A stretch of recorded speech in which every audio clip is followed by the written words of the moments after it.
in a I guess Okay. world power leader way. Could you give me a clip of like you and world leaders laughing at Kamala Harris the same way we have clips of them laughing at Trump? I mean, I've seen other like European news people laughing, but I mean, News I don't people, have a I asked about world leaders. well, it's I don't think world leaders post videos of them laughing at people very much. Like I Donald can't think Trump of. got laughed at by other world leaders at a UN Rights Council by like 50 of them. And then Putin doesn't think he's scary. Putin thinks that he's easy to manipulate.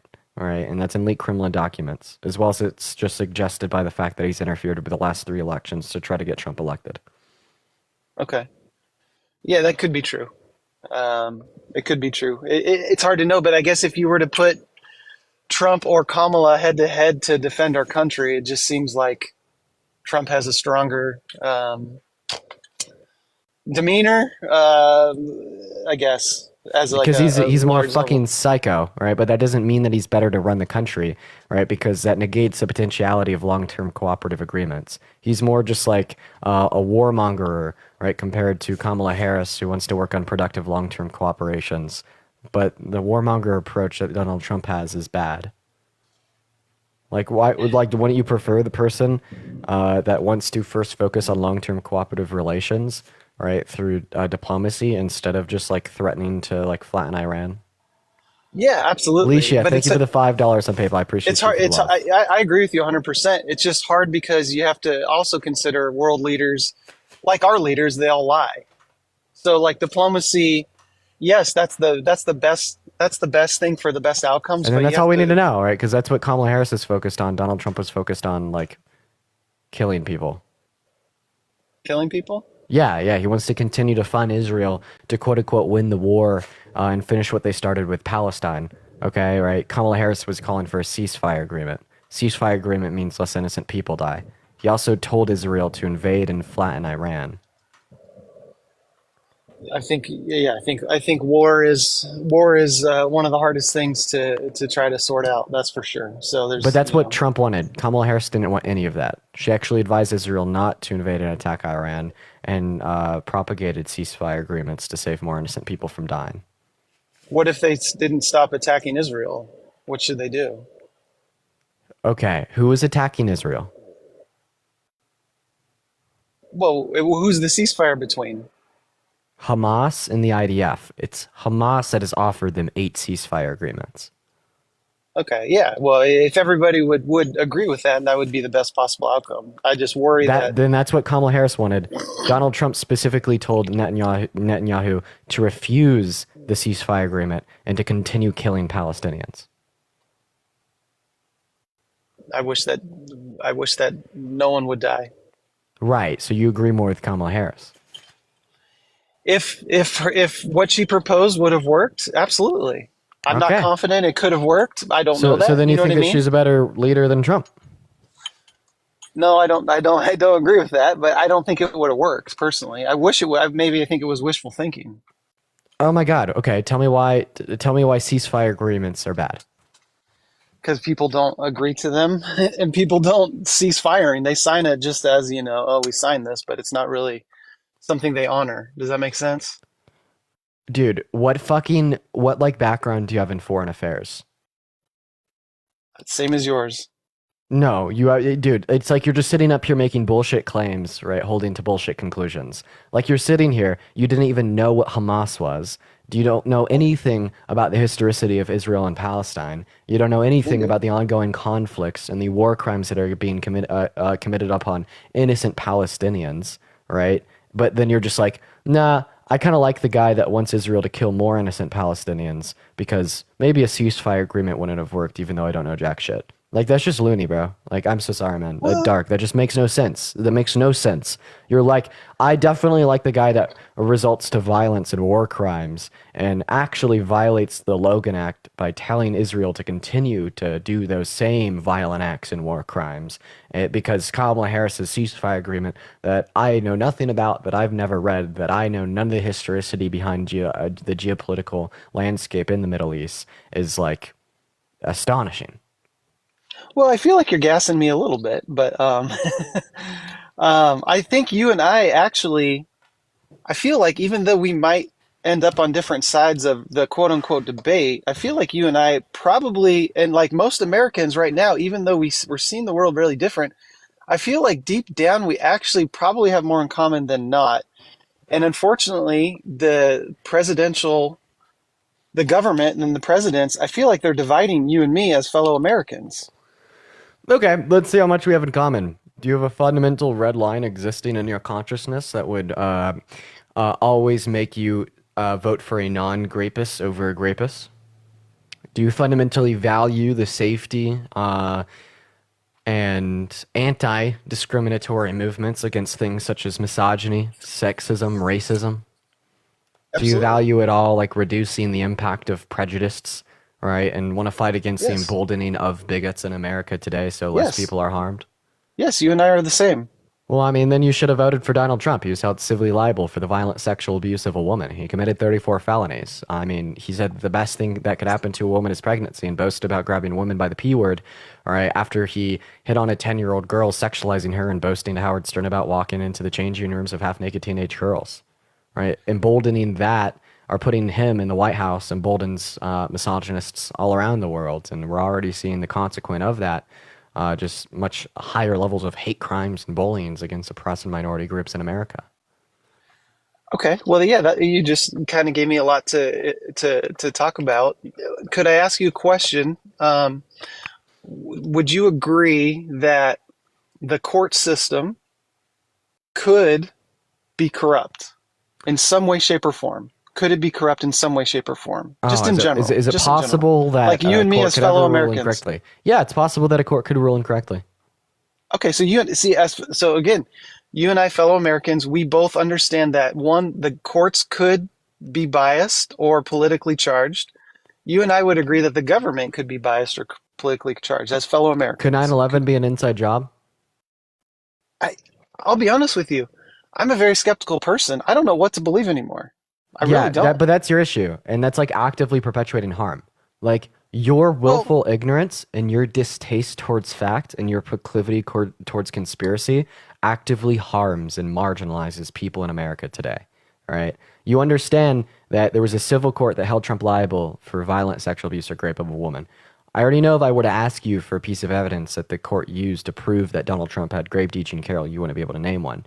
In fact, you probably didn't know her name before I just shared it with you, and you don't know yeah, any no, of the I facts of did. the I court do. case. Yes, I But do. I yet, do know facts. so what's one of the pieces of evidence submitted to the court to the jury that the jury then used to hold Trump liable for rape? Her dress. The dress was not submitted to the court. In fact, it was Oh, the denied dress was because not Donald okay. Trump didn't submit his DNA to the court as well. Right? So your issue here is you don't know the evidence inside of the court documents, and you will just blindly hold and follow the idea that it was rigged against him. And, Well, and why did this she wait is so long? Why did she wait so long then? why does any She came woman out wait while so he was long? Because men president. She like you came out while he was exist. president. No, me. Hey, well, How don't lump me hey, in. I have a Don't lump me question. into that. Don't If the please don't if lump the me into average that. woman, no, you are lumped into that. If the average woman waits longer than E. Jean Carroll, would you still hold prejudice against E. Jean Carroll for waiting 23 years? No, I don't hold any prejudice. And please don't lump. I'm not defending Trump as a. I Would don't you care answer for my Trump. question? So if the No. average woman waited longer to come out about grape, would you still be asking that same question about E. Jean Carroll? Um, I don't know. I don't know. Use It's your very. It was brain, just. bro. So it's like Yes. No, I I'm wouldn't. telling you, if Yes. the average woman waited longer than 23 years to report grape, would you still question the validity of her claims on the basis that she waited 23 years? And your answer is, I don't know. Well, of course not. It's just it's politically charged. That's what makes it. That's what makes it interesting. She wrote a book about it.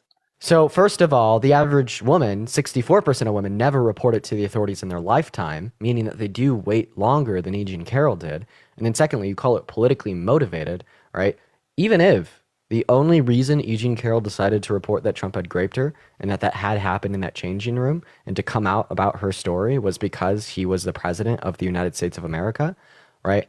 That is not a negative quality of hers. In fact, what I would say is that is a very positive thing that she did by advocating for better informed electorate to make sure that the people knew exactly who they were voting for, exactly who they were supporting, right? At the expense and cost of her being demonized by people like you, turned into a monolith of the left, have her truth denied, and absolutely dehumanized beyond a shadow of a doubt. And I'm not that's the do. issue. Like, do you Yeah, and deny that she would be doing a good thing for the American people by informing them that their president is a rapist? By no, making sure that absolutely the not. electorate has access to information that they should when making the evaluation of who they want to cast their ballot for? No, I think I would absolutely want to know that. I agree with you. I So then, agree with you even if 100%. she only came out about it because he was president and would more likely than not run again in the future, that doesn't give us any reason to doubt what she's saying is true. That's a fair point. That's a fair point. I'll give you that. That's a fair point.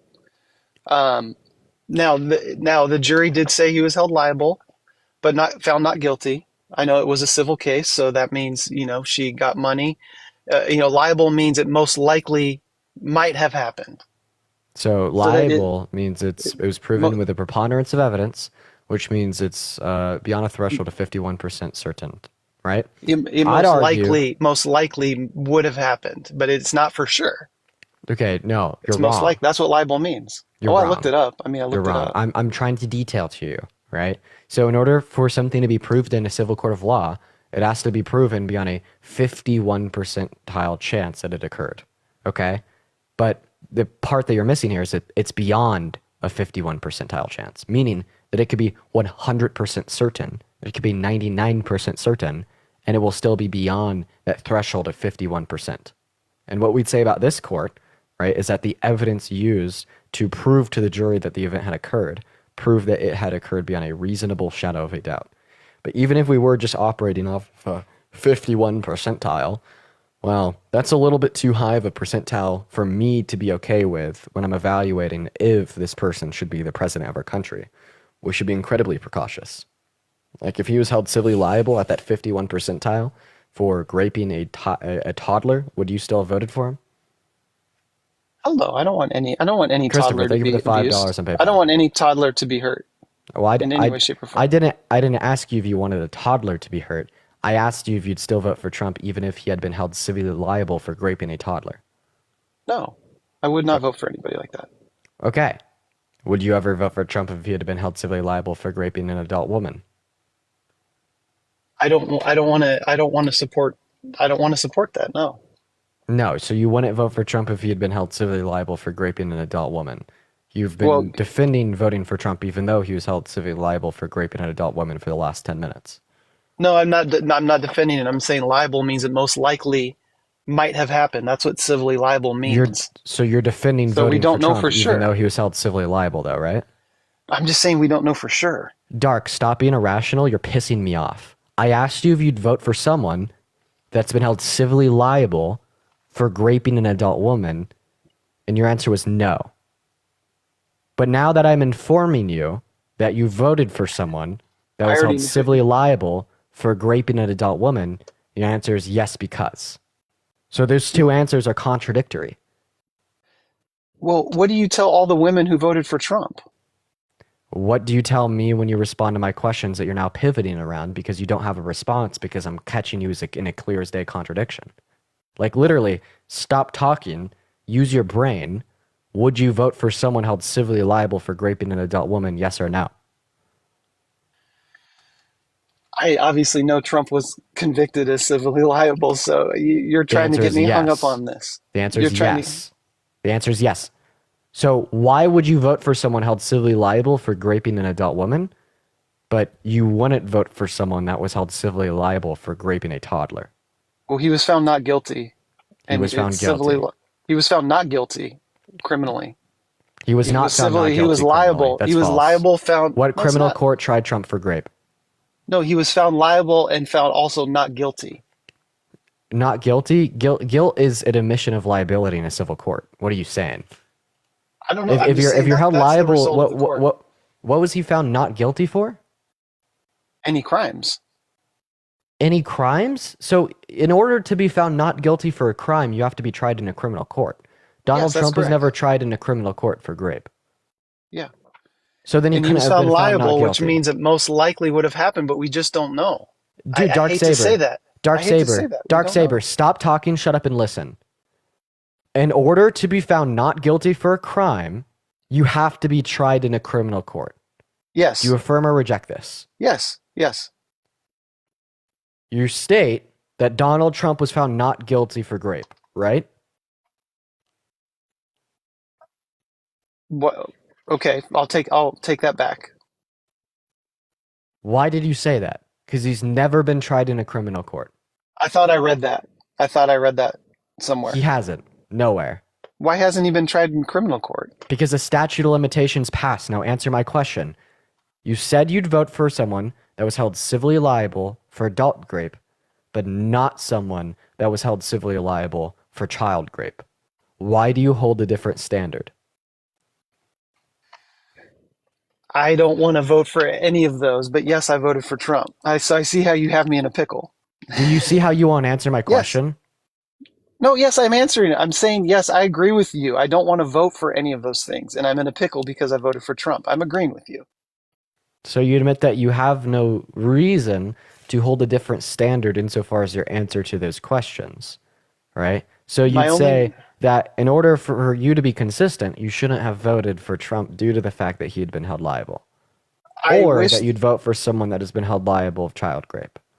I wish there was another candidate. Okay, saying I wish there was another candidate doesn't respond and address me when I'm calling out your inconsistency, principally speaking, within your beliefs. Okay, that doesn't actually respond to me at all. Like I just I don't know how how much how hard this is for you, right? Once again, my statement was I'm specifically asking you about one thing. You said that you have no good reason to hold a different standard between liability for child rape and liability for adult rape, but yet you do. So this means either one of two things. Either you'd have to concede that you shouldn't have voted for Trump because he was held liable, and you want to hold a consistent standard as you wouldn't vote for Trump, as you wouldn't vote for someone that was held liable for child rape, or that you'd vote for someone that has been held liable for child rape. Right?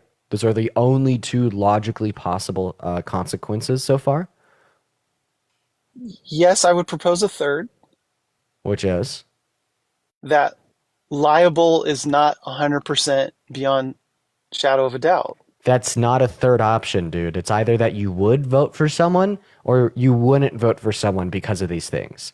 You could Okay, I see what you're use saying. I see what you're saying. liability Yes, doesn't I see what you're dictate saying. certainty, therefore you would vote Yes, for someone because of these things. yes, But sorry. Yes, that's you're not right. like a third option at all.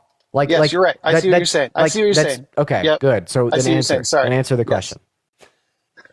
Yes, I don't want to vote for anyone who is found civilly liable, but I did vote for Trump, so there is an apparent inconsistency at the moment that I'd love to try to talk more about.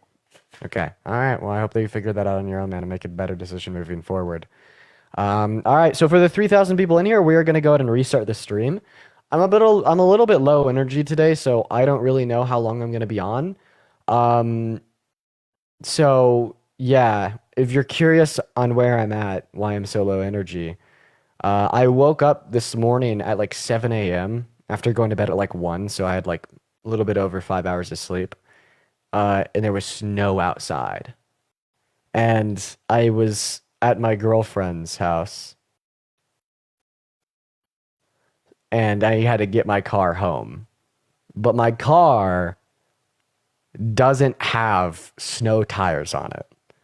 In fact, it's back wheel drive with very poor summer tires that I need to replace that cannot drive on the snow.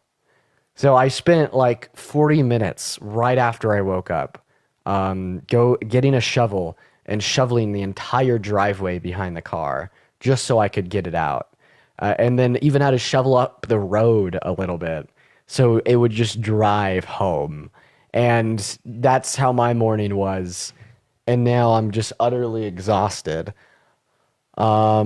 Yeah, I don't know how long we'll be on. We're gonna go ahead and do a restart. We're gonna go ahead and switch to another topic. It looks like the shadow ban's pretty bad today. Under 3,000 people in here. A little nap might be nice as well. Like honestly, I could probably like hit a little nap and come on later. I don't know, but we're gonna try the restart with another topic. I'll be right back.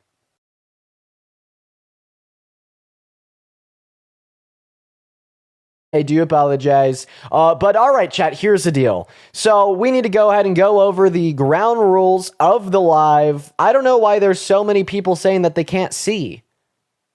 I don't know. Why is there people saying that they can't see? I don't know. Anyways, all right, guys. So, all right. So you guys, if you think that men are better at leading than women, make sure to hop into the queue, ladies and gentlemen. We are only looking to debate some people that do indeed think that men are better at leading than women. So hop in the queue. In the meantime, guys, while we are waiting for our first guests of the night, also do share out that live with a handful of friends, and do double tap on that phone screen. Let's try to get up to 20,000 likes really quick and easy. It looks like we have just no push on the live today. Absolutely crazy. We only have like we have nobody in the queue. That's something that we haven't experienced for months. Holy cow. So yeah, TikTok glitch. Lots of creators are having issues. Yeah, it looks like there are lots of creators having issues. Why? Apparently it's loading. Can it join on your phone? It's just not sending out, not working. Can't see anything. It's still loading. Boo. Okay, boo. Okay, so it looks like it's fine for a portion of the chat, not fine for another portion. Should I, like, get off for a little bit? Should I just, like, go live later? Should I, like, do anything? I don't know. We'll try another account. How about that? Because this account just isn't sending out, dude. Look at that. I love the 1,000 people in here. You guys are straight from the Noti gang. There's like no FYP push whatsoever. I don't know. Maybe we give it a shot. Like, I don't know. Like, this is just strange behaviors. What I feel like is we're just not going on the FYP at all. Let's do it. It's not working. Restart. Yeah. What I say we try another account. Okay. Everybody comment at Dean Get a Grip. We're going to try it over there. If it doesn't work over there, we're just going to go live later. I'm going to take a nap, go to the gym, and then do a night live. Honestly, we'll try that. So, yeah, guys, at Dean Get a Grip, comment it down below just so I could pin someone's message so we all know where to go. Ladies and gentlemen, head over to at Dean Get a Grip. Try that. Unless it's sending out right now? I'm so confused on what the TikTok algorithm is doing. I'm so lost. Well, okay. It won't even let me pin a message? All good on your end? Is it working? Is it working, ladies and gentlemen? It's working now? It just started working? Awesome. Yeah, what a weird TikTok glitch. What a really, really strange TikTok glitch. Okay, I guess we're here. The stream is just like all types of fucked up. It's just a lot of TikTok issues. Okay, we're gonna do another restart. It looks like TikTok has some server issues on their end. We got a lot of people also not working for. Yeah. Okay. All right. We're gonna do another restart just so we could get that push from the notifications now. That the server issues are fixed.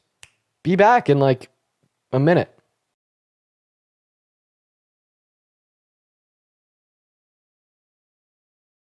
So it's not something you look at. It's something I consider. I mean, if the end of the day, it's not all physical strength. It's what this person can do. It's not that a woman can't be a great leader. I just think it's way harder for them to be based on certain just biological and mental factors and life experiences. Well, man, I mean, I'm still attacking the first reason you gave me, okay? Right? Because I think, yo, V, thank you for the motorcycle. I appreciate you for the love. Everybody, please show V some love down below in the comment section. I really appreciate you for the love, V. Show V some massive love. We've just been attacking your first reason about physical strength. I mean, I think that even you agree here that physical strength is not indicative of being better at leading. Not only could you fail to name one structure or hierarchy of leadership anywhere in the world that's predicated on physical strength, but you would also vote for the physically weaker candidate if that candidate were to be Trump compared to a 15-year-old that can bench 3 plates. Okay? Now, secondly, you also mentioned mental strength. When you're making a consideration of mental strength, are you considering things like ability to deal with stress, ability to drive your decision-making processes with logic instead of emotion? I think stress, yeah, a lot of stress tolerance. That's a big thing with leaders. It's just if I've seen. I'm not saying there can't be a great female leader, but I'm just saying I haven't seen one. Okay, we should once again call women women, not females. Now, okay, we're going to go I ahead haven't seen a and we're going to great go ahead and women press on leader. that. So you're saying that men have a greater ability to deal with and manage stress than women do. So you're wrong, and biologically so. Evolution has driven women to have better stress management for the purpose of childbirth, right? And this is present due to the fact that they have thicker dendrites in the context of their spine, which allow them to deal with stress better. And there is a multiplicity of studies that demonstrate this to be the case. If you like one, feel free to ask. But the fact of the matter is, women are biologically predisposed to deal with stress better than men are. And if that makes childbirth, women yeah. mentally stronger than men in accordance with the standard that you gave me, and mental you could strength say is your that. standard for better leadership, will you now say that women are better at leading than men? I Anna, wouldn't, thank you for the because I haven't $5 on seen a PayPal. great female leader. I'm not saying they don't exist. They could. I mean, very well, the next 20 years, we could see a great female leader who'd be a great president, but I just don't see one as of right now. So now you're pivoting between your arguments. So I first say you were my- making one. my James, stop fundamental talking. argument- Show me Can I your speak? impulse control. No, you can't, because I was speaking. Oh. These are the basics. These are the basics of conversation that your mother tried to give you, but you never listened to because you thought you were better than her because of your penis. But don't worry, I will teach them to you too. What I'm going to need you to do is when I'm speaking, you're listening, and when you're speaking, I'm listening. Okay, anyways. So you were giving me an argument that men were better at leading than women for two reasons. They're physically stronger on average, and they have a greater mental ability to deal with and manage stress. For the first reason about physical strength, we've demonstrated that is not a relevant consideration when you're determining who is better or worse at leading. And for the second reason, we've determined that it is actually women who have an advantage over men in the context of stress management. That's not true. That's not true at all. It is? You know, I mean, we could go through these studies Randy, here. thank you for Studies are $5 on manipulated PayPal. all the time. Studies are manipulated all the time. I could manipulate a study. Okay, so what is your evidence that men are better at dealing with stress than women? My evidence is life experience and what I have seen. Okay, when what I should we look trust at more? world leaders, men are better world leaders. I'm not saying there can't be a great female leader. One second. I don't care about the tagline that you keep on repeating. I care about your evidence that men have a higher ability to deal with and manage stress than women. So my evidence history. is, one moment, my evidence is going to be a consensus amongst neuroscientists that has existed for the last 70 years. And your evidence is quote unquote life experiences, which in all reality just means World history, your not my bias-driven emotions. So what about world history Well, yeah, would indicate to bias-driven us? emotions. Absolutely, yes. Okay, so my 100%. evidence is fact, reason, and logic. Your evidence is bias-driven emotions. Who should we trust more? And my fact, reason, and logic is what the world sees. If there's a great female leader, they will emerge. I haven't seen one. Is Okay. that too complicated? I mean, So now your if they're argument. out there. They're out there. I haven't seen them. So now your argument has completely pivoted away from biological predispositions, right, and it has pivoted into the lack of women representation within leadership positions as a whole. We could touch on that too. Hannah, thank you for the $5 on PayPal. So here's the issue with this argument. The same rhetoric could be taken and applied in the dynamic of race.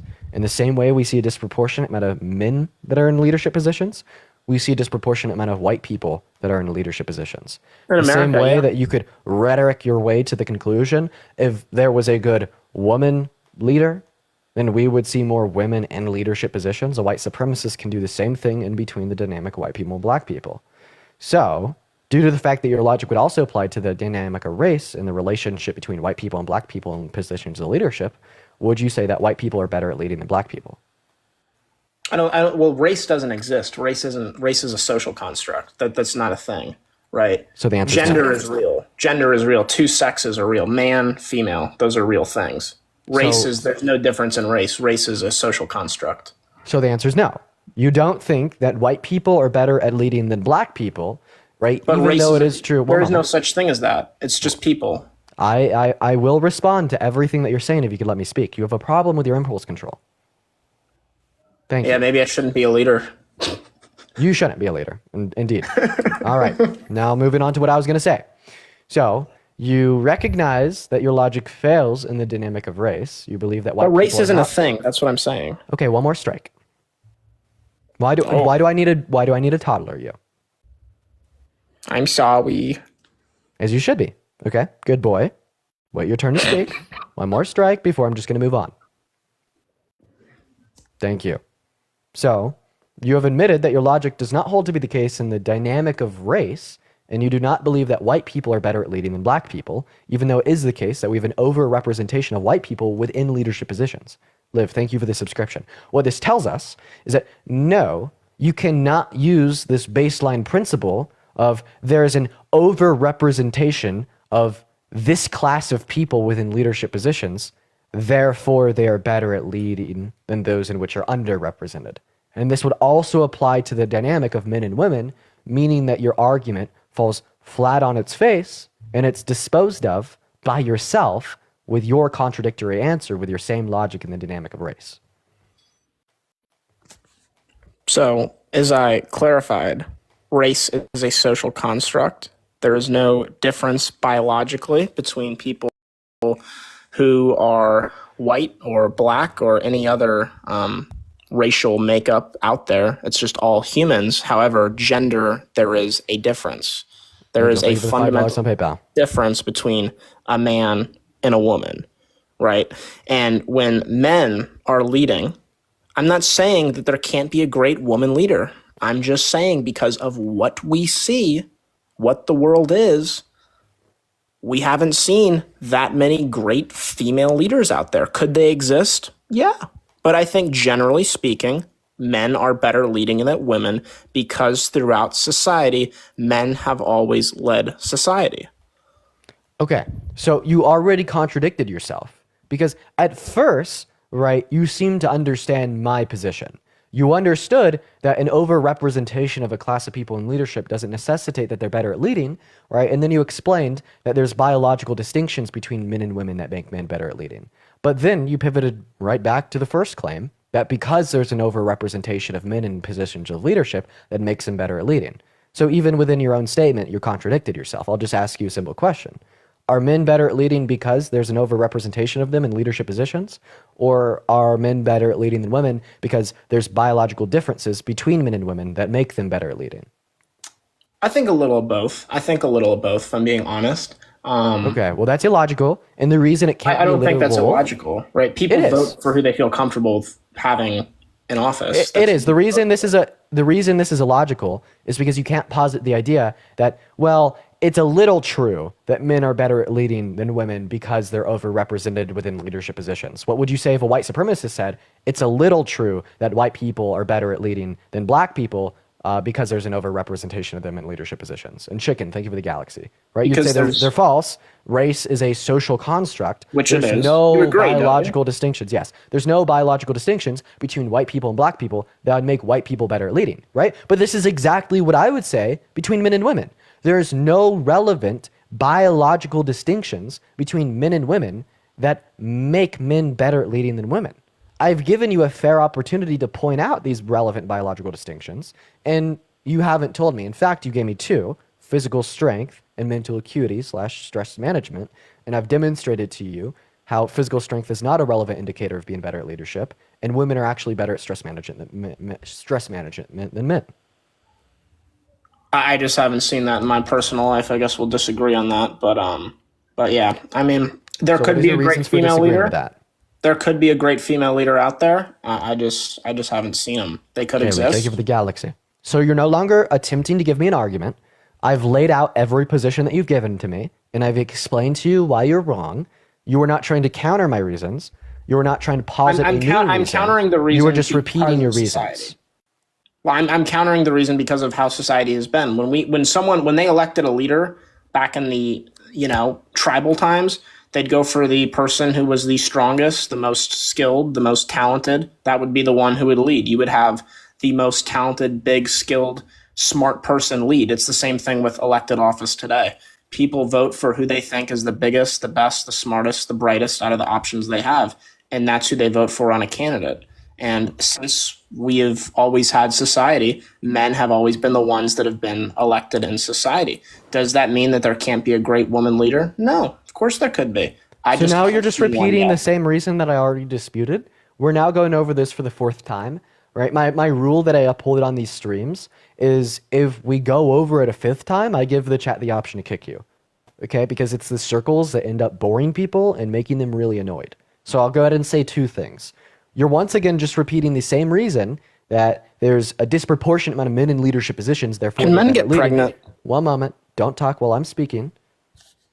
You're saying that there's an overrepresentation of men in positions of leadership, meaning that they're better at leading. And because this has been historically true, this is why men are better at leading than women. We've already countered this logic. We've already related it to a dynamic of race and how there's been an overrepresentation of white people in leadership positions. And you don't think that white people are better at leading than black people, even though this has been true historically, right? And then your response to that, there's no differences between white and black people that make them better at leading. And then I counter that by saying, yes, that's true. That's why white people aren't better at leading than black people. Very similarly, there's no biological distinctions between men and women that make men better at leading. And so far, you've been able to name one, physical strength. And I've demonstrated to you how that is not relevant insofar as determining who's better at leading.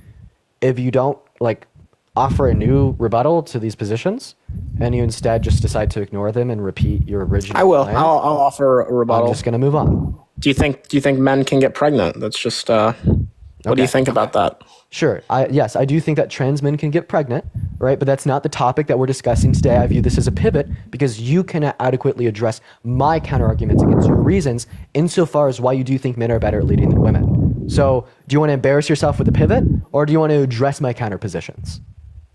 I've addressed your counter-positions. You say that women, because there's certain something in their back that are more resilient, right? We could talk about that. At the end of the day, everyone wants to kick me out. I guess I'm done, probably.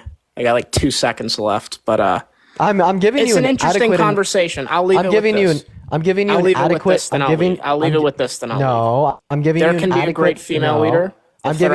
I'm giving you an adequate and fair chance to respond to the new positions. What you're about to say is there can be a great female leader if they're out there. I just haven't seen them yet.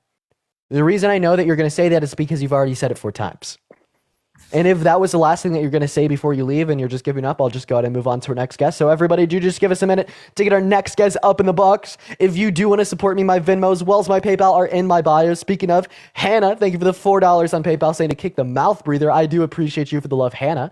We are going to go ahead and move on to our next guest right now, ladies and gentlemen. So everybody, do just give us a minute. For everybody new in this stream, make sure to hit that follow button. It helps us boost this live out onto the For You page. Same thing with sharing the live. Same things with double tapping, y'all. So just make sure that we're engaging with the live so we could break through the shadow ban. What is going on, Sebastian? Do you think that men are better at leading than women?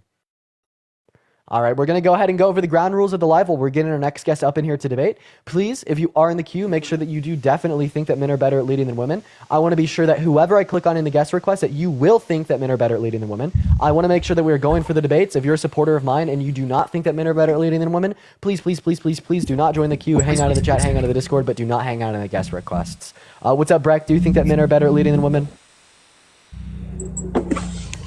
All right, Breck's not here. Yeah, I guess another rule would be if you're in the queue, just make sure to say attentive. I'm fine. Thank you for the subscription. Just so you know, if you end up getting invited up on the stream from the queue, so you're here to debate. What's up, Bruce? Do you think that men are better at leading than women? In my experience, I think men are better at leading women, just based on my experience. Just because they get put more into more leadership positions than women. When you say your experience, are you just speaking about the men that you've known that have been in positions of leadership and the women that you've known that have been in positions of leadership in your own life? Correct, yes. Okay, yeah, the reason this is an unreliable standard to determine who is better at leading generally is because I could have the opposite experiences within my own anecdotal life that would lead me to the exact opposite conclusion. This is, I'll give you an example. So for instance, I grew up in poverty, right? There's a lot of nights where I didn't have food on the table to eat every night. But if I wanted to use that anecdotal experience to make a generalization that my parents couldn't put food on my table, therefore no one's parents could put food on their table, right? That would obviously be a logical fallacy, so we'd be saying that you're doing the same thing here. It's very possible that there was a type, you took a gamble, and it just so happens, Millie, thank you for the subscription, that the women around you are bad at leading and the men around you are good at leading. Same way, maybe the women around me are good at leading and the men around me are bad at leading. But none of these facts about your anecdotal experiences can speak for such a broad generalization. Okay, gotcha. Well, just in my opinion, debating, I I think in general, men are put in more leadership roles than women, and that's just because of society and how society's been. With how women rights and all that as well. So I'm just generalizing on how our history is, a U.S. American history. Men are put in leadership roles and they lead the people. Yeah, but just because more men have been put in positions of leadership doesn't mean men are better at leading. For instance, white people have been put in more positions of leadership, but white people are better at leading. Right. So my argument has to be based on factual. Then that's where you're getting at. Then you want me to give you a list of facts of why men are better at leadership. Yeah, sure. And I mean, if you just want me to move on to the next guess, I could do that too if you don't have any more arguments. But yeah, that'd be the argument. Okay. Yeah. I probably don't have any facts on you. I don't have anything pulled up. So yeah, you can probably go to the next guess then. All right. Well, I do appreciate you for coming up, Bruce. We're going to move on to our next guest. Gabby, thank you so much for the $1 on Venmo. Gabby says, I support you in a lot of your views and I like your lives, but you're kind of hypocritical. You've always been telling people to not interrupt you in rude ways, but I've witnessed you on your lives. One moment. Yelling over people and interrupting them. No hate, just constructive criticism. Appreciate that, Gabby. I will show the woman-hating misogynist more respect. Dean! Hello. Hi, how old are you? 80. Okay. Are you a Christian? Well, men have dicks, so they can lead better. Oh, hey, James, did you know that, okay, you are a Christian. It's in your name. It's in your bio. So in the Bible, lines of sin, also in the Bible, all sins are equal in the eyes of God apart from blasphemy. So you basically just did something as bad as murder. I just want to point that out. Thank you. Moving on to our next guest. We got our next guest loading up into the queue. Everybody do give us a minute. What's going on? Do you think that men are better at leading than women? Yeah, generally speaking. I did want to point out one thing in reference to a claim you made in regard to women being able to handle stress better than men. Is it not true that women commit, I don't know if I could say this word, I think you know what I mean, at higher rates than men? Self-unaliving? Yes. No, it's actually the inverse that is true, which is funny because now you're going to be making the opposite argument. So you're saying that according to what you believe, women have committed more self-unalivings than men, meaning that they're worse at stress management, meaning that they're worse at leadership. Said. But it's actually the case that men commit more self-unaliving than women. No, I'm talking about attempting it and not like fulfilling it. As far as I know, women attempt it more than men, but men actually basically complete it more than women. So this is really awkward to explain, but I will because it's still important to our conversation. Yes, you're right that women attempt self-unaliving than men. Because men are more abrasive, more aggressive, they attempt with harsher means, meaning their success rate is much higher. And women, on the other hand, their success rate is significantly lower. And I understand this. I already knew all of this. I already knew this. You don't even need to go on. One moment. Just to spare the people the dramatic points you have to make. You want to have asked the question then. And because women... Oh, no, I'm asking to see if you understand. I understand this, Dean. Believe me. This is common sense. My point is that What a rude individual. My sir. point is that they... No, you go on mute. If you're going to ask me a question, don't interrupt me while I'm answering it and then snicker and say this is common sense. Hurry up. If you were so commonsensical, then you want to associate the genitalia in between your legs with being better at a leader. But the answer to your question, if I'll go finish that for the chat. Man, do you mind if I finish answering your question for those in the chat that are curious? Thank you. Okay? Just give me a second, then I'll let you speak. But the answer to your question for those in the chat that are curious, women attempt with less harsh means, meaning that they have a lower success rate, meaning that they stay alive, meaning that they could attempt again. Am I allowed to go on now? Because I really don't want to get kicked. Because I'm about to. You're completely allowed to go on, but dismantle your initial claim here.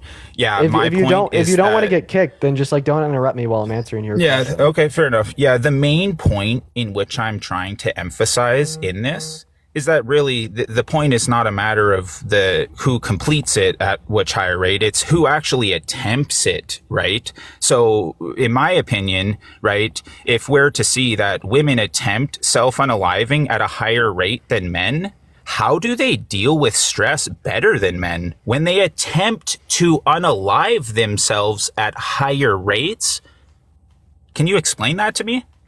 So when you say that women attempt to unalive themselves at higher rates, you're conflating that with the fact that women attempt self-unaliving more, okay? And the reason that women attempt self-unaliving more is because they're less likely to exceed, meaning that there could be repeat accounts from the same person.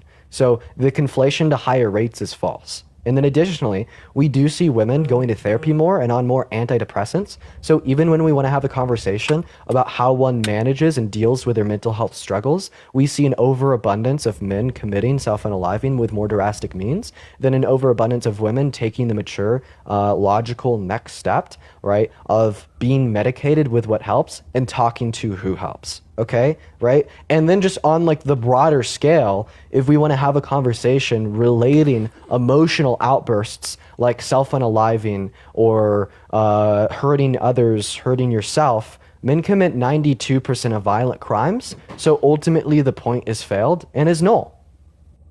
No, that definitely did not. You did not. So you just said that, okay, so we agreed that women attempt self-unaliving more than men. Yeah. So that's a higher rate, correct? So when you say higher rate, you're saying how many people representative to their overall populace have attempted, when in all facts, the consideration of a statistic that you're making is the amount of attempts that all women have compared to how many women attempt. Yeah, you're saying total versus ratio. But aren't men and women, like what's the populations of men and women in the world or in any given like society generally speaking? Are they not fairly equivalent? It's fairly equivalent. So if the total population of men and women are fairly equivalent and one unalives or attempts to self-unalive more than the other one, wouldn't that equate to a higher rate as well if both populations are the same? So no, because I've already explained to you, because men use more effective means, they have a higher success I'm rate. talking about just the attempt. I'm not talking about the more effective means. There's a difference between those two. The reason that it's important to consider the fact that men use more effective means than women when we're speaking about the attempt rates is that using less effective means leads you to more attempts. Do you understand that? All right. And then on the broad scale, you're saying women might have a lower level of stress management than men because here's an example of how women disproportionately hurt themselves at a higher rate. Well, I'm actually not making a claim. I'm actually trying to say that it may not be true what you're. But when we also consider hurting other people, which I would categorize the same as hurting oneself into an aptitude It's not the same. to set logic aside. To set logic aside and act based upon explosive emotion to a level that would constitute like self-unaliving or extreme violent crime against others, we see men disproportionately commit them. And yes, I would say they would fall under the same category into this consideration. What reason would you have to say that hurting others and hurting yourselves to an extremely violent degree would not fall under the same category in a consideration of who's more likely to act on emotion compared to logic? Yeah, I think when we're talking about the topic of dealing with oneself, like one's own stress, I don't see how equating violent crime that can basically spur from a multitude of variables in which don't result from like stress that is developed with oneself, right? So, violent crime, when we're talking about violent crime, men committing violent crime, I mean, there's many different reasons, and you're trying to simply equate it and categorize it as one category essentially Heather, in thank you for the reference to this $2 on Venmo. topic. Yeah, sure, I understand what you're saying, right? And you'd be doing the same thing with self-unaliving. However, I'd agree with you in the sense that there's probably more reasons, right, to commit a violent crime outside of one's stress of self, right, than what would exist for self-unaliving. But what I would say is that you'd have the burden to isolate for violent crimes committed on basis of committed on the basis of stress, either towards oneself or towards others, and demonstrate that women are either as likely or more likely to do so than men, right? But because it is the fact that men still do commit over 9 out of 10 violent crimes, we would still be able to make the consideration that we could just implicate, logically speaking, due to that over-exaggerated rate of men committing violent crimes compared to women, that men are more likely to do that than women, right? And I mean, like, this becomes clear when we look at EQ studies. Women have higher EQ on average than men, meaning they're just more likely to deal with their emotions better than men, process them more logically instead of having irrational outbursts. Same thing holds true when we look at the rates of hard drug substance abuse. I mean, this is just true across the board, right? I mean, it doesn't really sound like you have that convincing of an argument here.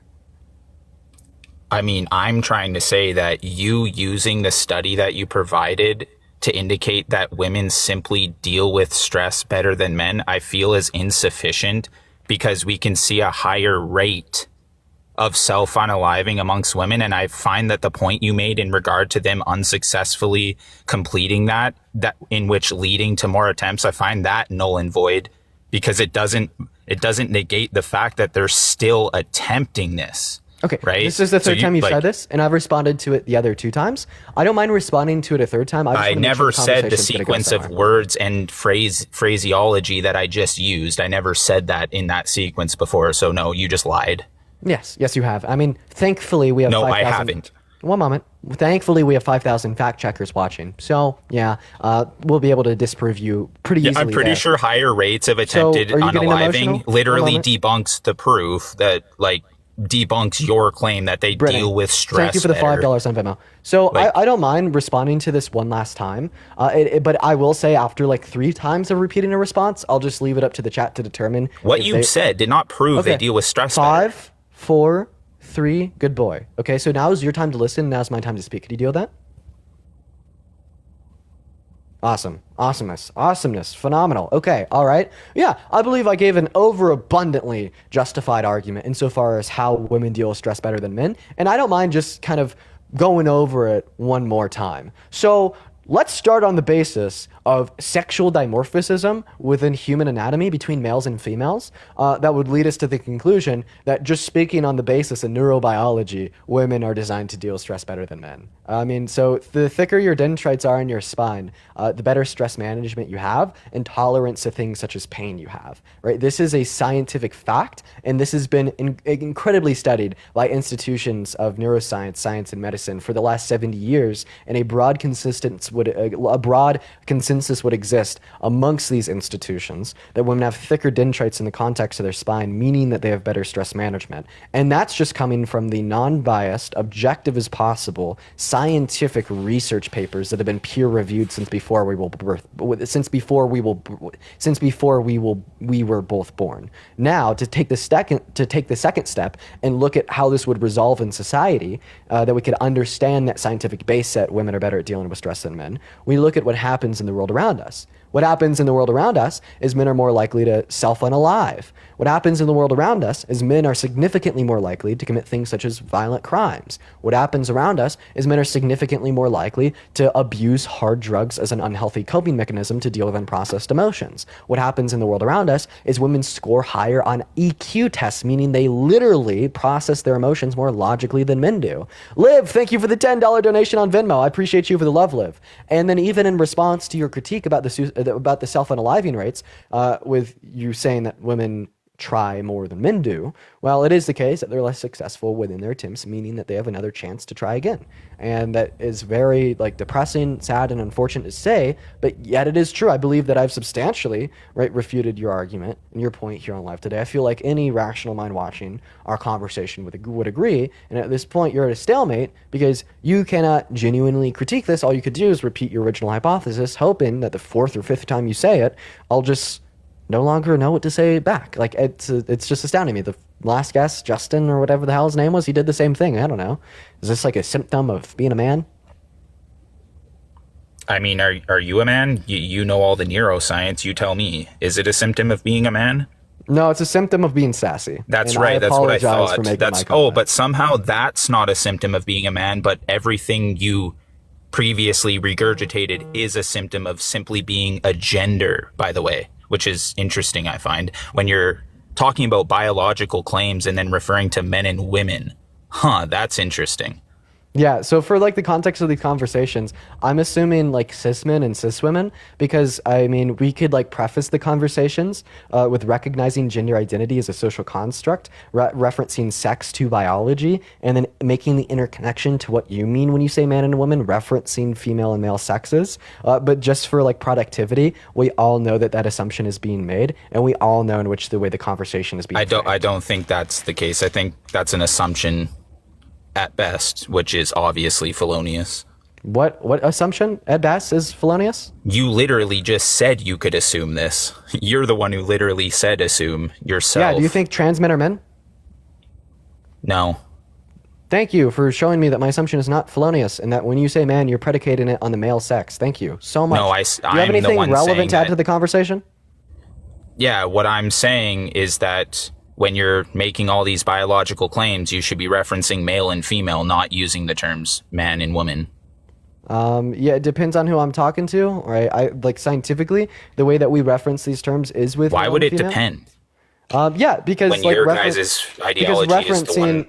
because referencing women as females, right, can be dehumanizing. So in these conversations, like I think it's fine to say women as long as we can like operate under the assumption that we're referring to cis women. Biological, scientific terms, though. Why are you worried about offending someone? Yeah, because we could talk about biological scientific terms under implicit assumptions that are productive to make without perpetuating like implicit misogyny within like terms such as of dehumanization. This is completely a red herring at this point. One moment. At this point, you've completely lost the debate about your stance that men are better at leading than women, and you're just now trying to make one moment five. And like now you're like trying to pivot away to like the way in which I'm using my terminology and what I'm referring to, and like you're telling me that I have to be using other terms instead of these. Yeah, and you insinuated like outbursts Dick? are like associated with men. Oh, that doesn't seem to be true. Yeah, I did. So do you have anything like actually to like respond to my critiques? So I offered you I offered you a stance. I gave you a fair response to critique the stance. And I will have you now like either critique the Let me critique. When I'm pressing the mute button, it's because I want to speak. You lack impulse control. Maybe that's something men lack. You probably lack a lot more than impulse control. You lack over 3 inches. Sorry. So do you want to respond to the stance that I gave you? You lack it. Yeah, you lack impulse control in many ways too, my friend. You can't say you're perfect in that regard throughout your entire life. I know. You constantly muting people is impulsive. It was pretty impulsive when I asked for your mother's phone number. Good. Yeah. It's pretty impulsive when I asked for your mother's phone number. Good thing it worked out. I'll be over tonight. I'll cook you and her a steak. Don't worry. Those jokes are impulsive too. I thought the jokes are stop funny. with the 2001 mom jokes, can you? No, never. Those jokes are older than you are, my guy. Oh my god! Mama Peach with a Rose Nebula! Holy shit, thank you so much for the love! Everybody show Mama Peach some love in the chat for the Rose Nebula! Hey, fuck you! We're gonna go ahead and move on to the next guest. We just got amped the fuck up with that Rose Nebula. We got Johnny loaded into the live. Everybody please show Mama Peach some love down below in the chat. Oh my god, Mama Peach. Dude. Mother Peach, everybody. Shut the fuck up, you fucking nigger, fucking piece of shit, nigger. Oh my god, I do apologize for the use of slurs. Moving on to the next guest. Don't even give them the time of day. W for Mother Peaches down below in the chat. I really appreciate you for the donation. That's incredible. The Rose Nebula, the prettiest gift on the app. If anybody else does want to support me, my Venmo as well as my PayPal are in my bio, and I do appreciate you guys so much for the love. What's up, Heather? Do you think that men are better at leading than women? Yeah, I do. Heather, dear God. Don't leave. Come back to the app. If you can't see me, I can't hear you. Please don't leave. I want this conversation very bad, Heather. So tell me why you think men are better at leading than women. I have a feeling like Heather's leaving. She just said yes and then dipped. Well, honestly, we're going to leave Heather on the panel in like the off chance that she comes back because I want to have a conversation with her. But in all reality, I like incredibly doubt that that'll happen. Yeah, Heather left, bro. Heather, dude. Heather dipped. What is up, Wacky Tacky Joel? Do you think that men are better at leading than women? Wacky Tacky Joel, lead your way back to that phone, you man. I thought that you were good at this shit. Come on, get on my level. Okay, he's not here. We're going to go to move on to our next guest. All right, it looks like we have to repeat a couple of the ground rules of the live. Make sure if you're in the queue that you're present, you're here, you're ready, you're at least 18, you're not driving, and you do think that men are better at leading than women. Hello. We're just looking for debates. And how old are you? 18. You are like breaking every single rule, and you don't think that men are better at leading than women, right? No, I just wanted to say all these Trump supporters can go kick ass. You're breaking every single rule. You're literally breaking every single rule. All right, we're going to get the fetus off the live. I mean, based fetus, okay? Like based fetus, but you're breaking every single rule. What's up, Justin? Do you think that men are better at leading than women? I don't think you can even tell me what a woman is, Dean. Well, I mean, sure, I can tell you what a woman is in accordance with my definitions. I think it's going to be an adult human individual who would align with social categories and other characteristics typical of that of the female sex. But the conversation of what a woman is, what a man is not really relevant. I don't just mind assuming your definitions. So why do you think men are better at leading than women? But if you can't explain what a man is or what a woman is, if you don't know the difference, how are you asking that question in the first place? So I literally did just explain to you what a woman is, what a man is, and I gave you my definitions. But like once again, like when I'm having like this question above my head that says why are men better at leading than women, I'm like literally assuming males and females. Like for you, okay? Like I know that's how you define your terms.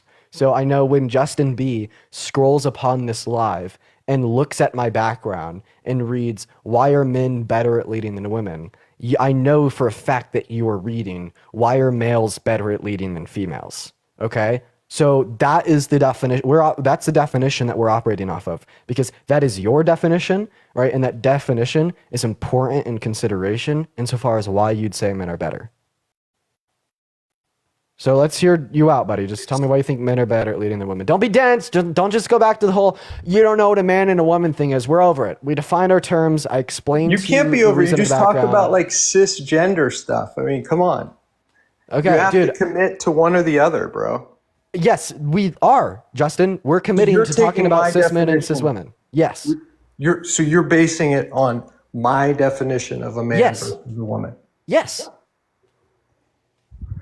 It doesn't that go against everything you stand for? No. It doesn't go against everything that I stand for. When we operate on your definition and we have these very important conversations that do exist in the real world, because it is the case that both cis and trans women experience misogyny because of beliefs and the likes of what you hold to yourself, these conversations are absolutely important.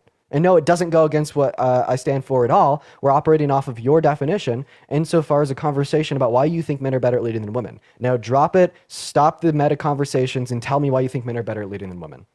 Or do you not have a defensible argument? Wait, is Justin scared? If Justin's not scared and has a defensible position for his misogyny, he'll give me an argument. But until then, we're going to go all ahead and go assume that Justin is scared. So if Justin responds to what I'm saying right now by further critiquing how I define man and woman, or further questioning the proposition of this live, or saying that I'm contradicting myself by assuming his definitions for all intents and purposes for these conversations, he's a scared runaway child. Do you think that a trans man is a man? Yes, I do indeed. Not relevant to the conversation though, buddy. So would they be better leaders than women?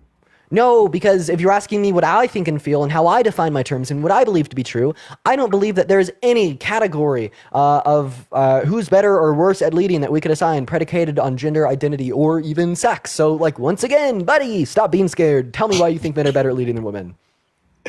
I've already talked about it. Historically speaking, men have led more than women have. Oh, you're so true. Now, let me ask you a question. If a white supremacist walked up to you tomorrow and told you that they think white people are better at leading than black people because there's an over-representation of white people in leadership positions, historically speaking, what would you respond to them? Well, historically, that's inaccurate. It is. It is historically accurate. Big fact No, it's in America. inaccurate. You know what? Here's the best way to like just fix and solve Because this gender confusion. crosses more than just racial lines in terms of leadership. I don't know what that meant. I have no clue what that meant. But here's think like a way about it for a second. here's a way to solve the confusion. So it is absolutely true in American history. So if white supremacists walked up to you and said that white I'm not people are talking better at about leading America. Ash, thank you for the galaxy. If a white supremacist walked up to you and said that white people are better at leading than black people in America, what would you say? You're talking about America. You're talking about leaders. I'm talking about the world. Historically speaking, across history, men have led more than women. Yeah, and like historically speaking, in consideration to their overall representation of the populace, anti-black racism exists right in every country on the face of our planet, Race is and there's a totally different disproportionate amount of other races apart from black people that have been represented within leadership positions. Anti-black racism is obviously very apparent in America because we could understand the historicity of things related to slavery and legal oppression of black individuals, right? But it's also the case that similar forms of oppression and anti-black racism exist globally, and there's been an underrepresentation of black people in leadership globally. Okay, so like now that we can explain that it is global, what would you say to white supremacists I would walk up to and ask if white people are better at leading than black people? I would disagree because leadership has nothing to do with race. Awesome. So then you don't think Gender that does. Okay, yes, but now you have like shown me that this baseline principle of there's an over-representation of this class of people in leadership positions, therefore this class of people is better at leading, is insufficient to demonstrate that this class of people is actually better at leading. So what are the reasons that men are better at leading than women apart from that? Another like a line of attack that you'd have here is like biological differences between men and women that would make them better at leading. And that's like ultimately like what this conversation would boil down to. So if we just want to kind of skip past all of the nonsense gibberish, just tell me what you think the biological distinctions are between men and women that make them better at leading. It's just been historically proven. That's it. I mean, it's Okay, pretty well straightforward. now you're contradicting yourself, and I don't think that you're that smart of a person, right? Because we've already went over this. In fact, we just finished going over this, and you're just going right back to the argument after being educated. All right, Dean, that's all I had to say. Well, I mean, yeah, because you don't have much more to say because God you can't defend your own bless. misogyny. Wait, Yeah, Justin. okay, sure, I'm a misogynist. I have a question. So I have a question. Wait. Do you think that the truth should be scared of scrutiny? No, absolutely not. Okay, so then why is your truth scared of scrutiny? Does that mean that it's not actually true and it's more likely just emotionally driven bias that's false? Consider it. No. Again, I told you, historically speaking, it's been this since the dawn of time. Man has led more than Okay, women. we're gonna get a little bit deeper into this point because although like my analogy to the dynamic of race and anti-black racism, meaning that there's a underrepresentation of black people in leadership positions across the earth, does dispute your point. Like analytically, we could get a little bit deeper into it because I just think that it's important context for this conversation. So you're right. Since the dawn of time, men have led more. However, I have a theory insofar as why. My theory is that when we were cavemen, ooga booga, sticks, rocks, and caves, men would use their physical size as an advantage to oppress women and get women to do what they want. And because we all want power and we all strive for success, this means that men took advantage of that fact to gain more power, okay? And what does more power look like in societies? Leading the society, meaning that men originally constructed the patriarchy with the threat of a physical size advantage and turned women into the oppressed class and turned themselves into the oppressor class because the oppressor class would give them more power. And as society evolved from ooga booga, sticks, rocks, and caves, we just saw that implemented with more serious forms and threats of power, like literal armies, resources, abundance of wealth, power in numbers, education, institutions, until modern day. Yeah, but in leadership roles, they also are in charge of men that follow them. So you're talking about women that will follow these leaders, men, but also other men followed these men. So it's not just a specific thing like one man had strength over women and that's how he gained power. He gained power over men and women in that society. Wait, but why did he gain power over a part of those men too? It's because those other men didn't have the sufficient resources to gain power over him. Like what has happened throughout history? There's been like global conflict and wars started over one state nation having more resources than another state nation, so they gain power over them through a violent takeover, right? It's all about what resources and force multipliers you have available to you to become the oppressor because you have more power as the oppressor. All right. And I think that baseline of physical strength is what started this patriarchy where women exist in an oppressed class and men exist in an oppressor class because of that root cause of physical strength. Yeah, but it's not just strength. Look at Napoleon. I mean, what was he, like 5'6"? He was 5'7", which was actually above the average height of a man at the time. Did you know that? But also, Napoleon existed in a more advanced society that had other forms of quote unquote strength and power in the sense of resources and armies. So, yeah. Yeah, again, I'm just saying it doesn't have to do with physical strength that defines leadership. Well, not anymore, but that the theory that I'm proposing to you is that's how it started. And that's God. Okay. It's not a racist thing. It's just being honest. I think that the left, you guys are just so living in this fairy tale world. Like, just be honest with yourself. It's okay to say, yes, white people enslaved certain people back in the day, but that doesn't mean that everything they did was wrong. Okay. So go ahead and tell me what the biological differences are between white people and black people that make white people better at leading than black people. I don't know. You tell me. It seems like the left, you guys are always like, oh, we have to support black people. So why do you keep telling? Dude, stop yapping and answer a question. Like, I'm being so dead serious. You're making a claim. You're going to answer my question. I'm going to kick you. What are the biological differences between white people and black people that make white people better at leading? Like, don't like just spiral and start like going into like a parent don't just go fucking crazy about liberals and whatever the fuck. Just answer the question. Dean, if you're not going to just Dean, if you're not going to white people and black people that make white people better at leading. There's not. Thank you. Okay, right. And the lack of biological distinctions that make white people better at leading than black people. That means what? White people aren't better at leading than black people. Okay, so look at all the white countries, white-led countries, majority white-led countries versus the majority black-led countries. Even you can do this for cities as well. Yeah. So I hear what like you're saying. Mississippi, there's a place in I don't know exactly where. Do you mind if I respond? Yeah, go for it. I hear what Go you're saying, man. So you're saying to like look at like predominantly white countries and compare them to predominantly black countries and determine like what countries have better outcomes. Okay, right? But one consideration that you should make is the fact that you've already told us that you're not a race realist and you don't think that there's biological differences between white and black people that make white people better at leading than black people, right? So that's when you open your brain and you consider the potentiality that maybe we see different outcomes based upon other factors, not their race. Like, for instance, if we want to talk about socioeconomic states and countries in Africa that are significantly lower than, say, that in the Western world, maybe we need to consider the colonialization of African countries that were predominantly black by white Europeans that drained them of their natural resources, left them with nothing. And now we see an incredibly, incredible levels of destruction at the hand of the white colonializers, okay? Right? Because at the end of the day, it is resources that build like the average standard of living in a country. And a lot of countries in Africa that have been predominantly black since the dawn of time had their resources taken away from them, right? And that has nothing to do with the fact that they're black. It wasn't caused by the fact that they're black. In fact, it was impeded upon them because of the fact that they're black. It was like literally, they were the victim because they were black.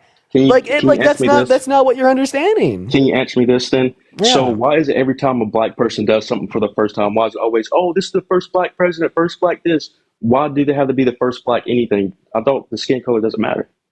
Yeah, because it's important for us to recognize. Why would you?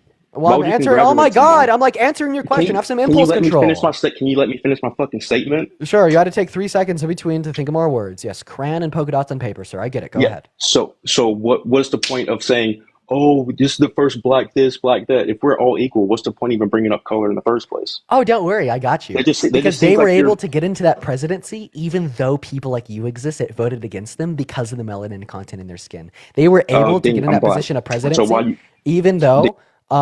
wait, you're black? Okay, you're not racist. You're just anti-black with similar implications because you're still upholding the oppressive system. I'm going to go back to what I was saying.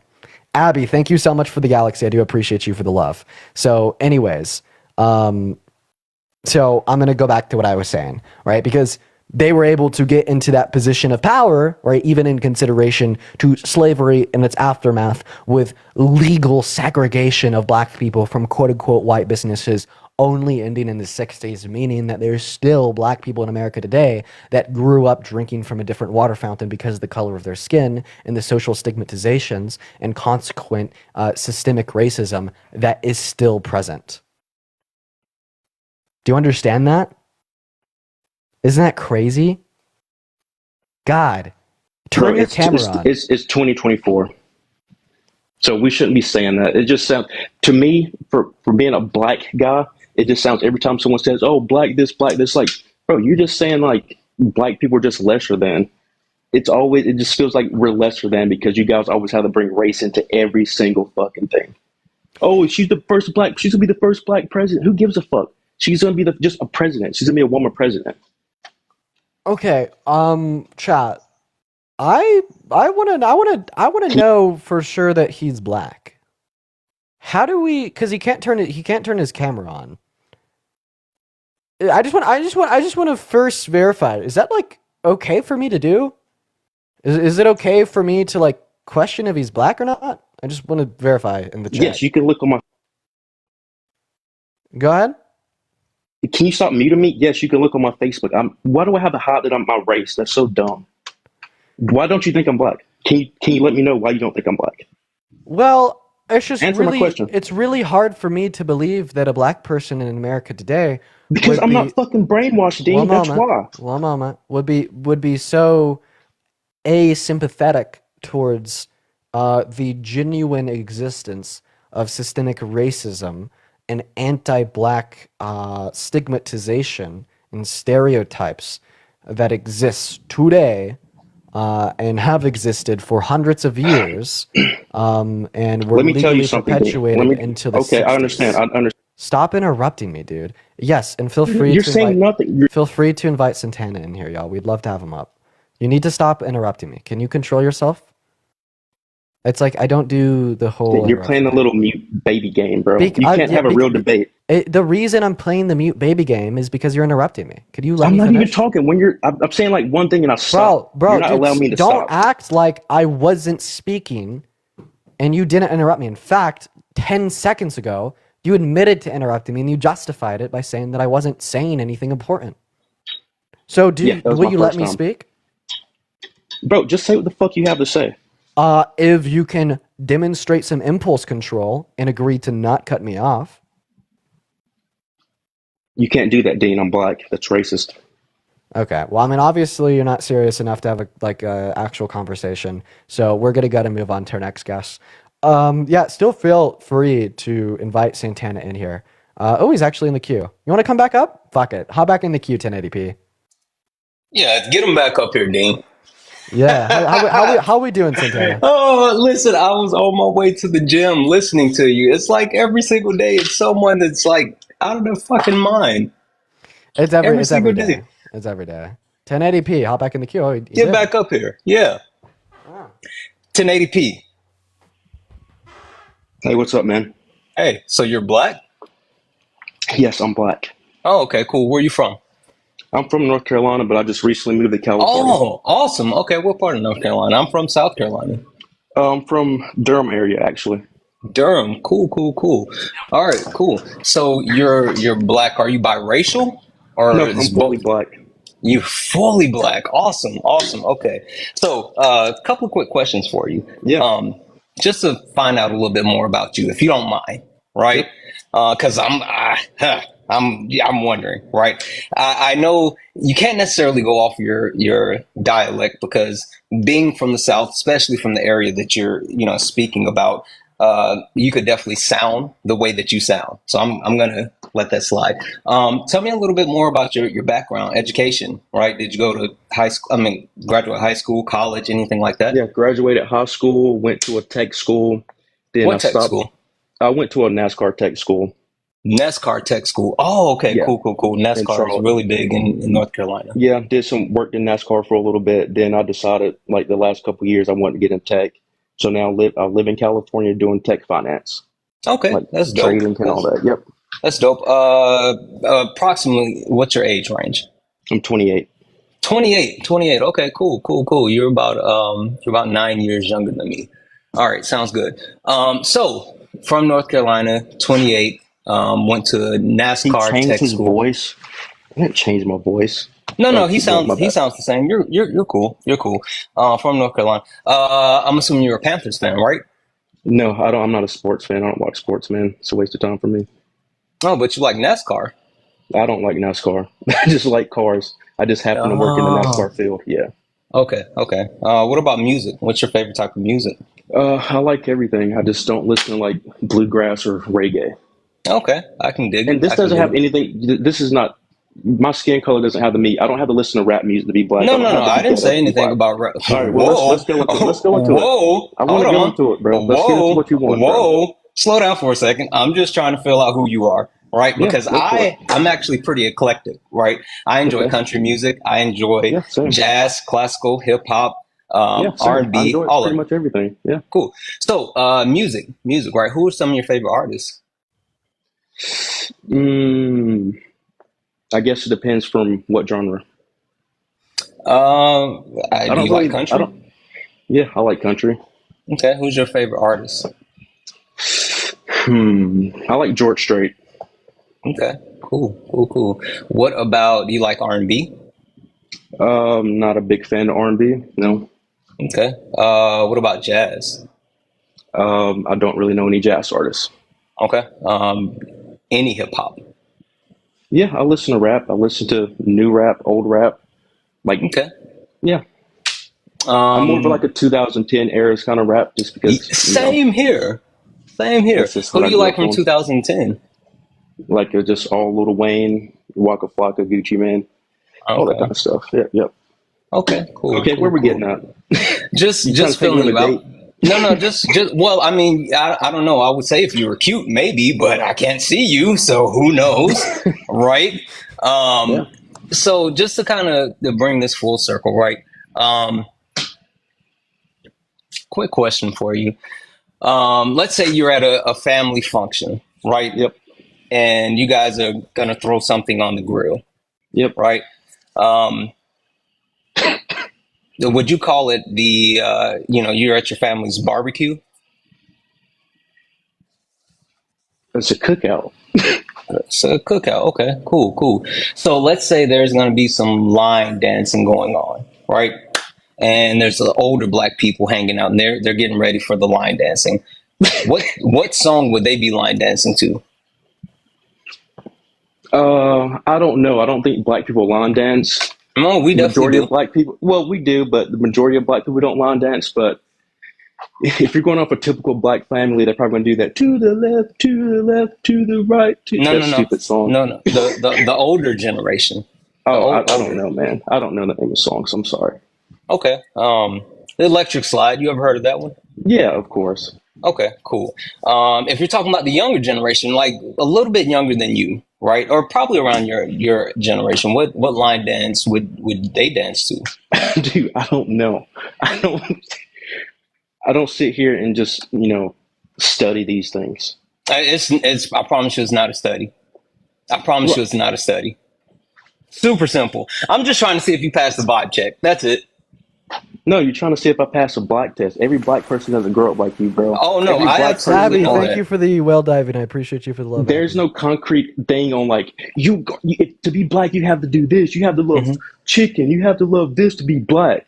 That's pretty much what you're telling me right now. You're I pretty much never telling said. me black I people have never this- said. I never No, said listen, chicken. no. That's Okay, I definitely a know. racist I know. stereotype. Yeah, it's Listen, a racist stereotype. 1080. Exactly. 1080. You're The telling me that whole I have thing to be- is Yeah, go what for I'm it. trying to say is I'm sorry, my brother, but you don't pass the vibe check. I genuinely don't believe you. There's nothing. Look at me up on Facebook, bro. Why would You I ever look seen at your your D- Why would I look at your Facebook profile? I have no Because interest in it's looking a at your black- Facebook profile. Because you guys don't believe that I'm black because I don't sound a certain way. No, it's not about how you sound because again, I have relatives and friends that sound similar to you. So what's the issue then? I don't get it. Yeah, there's just nothing that It you've sounds said like you yet guys that are makes super me bra- believe that you're a black man. But That does not make Santana. Answer me this.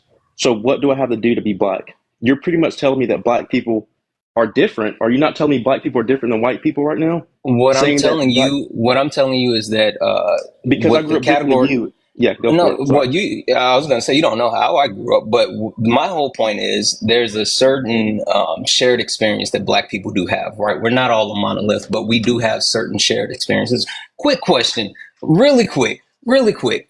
1080, you're from basically the same area as I am. You're almost close to the same age as I am. If you are driving through Raleigh, right, or Durham, Yep. it's about 9 p.m., it's dark. You see Yep. those blue lights flashing behind you. Yep. Walk me through what you do. And I'm driving. Yep. I just keep driving because I don't play the victim card and I'm not a criminal. You run from the police? Did you not just hear what I said? I said I'm going to do the same. I'm just going to keep driving.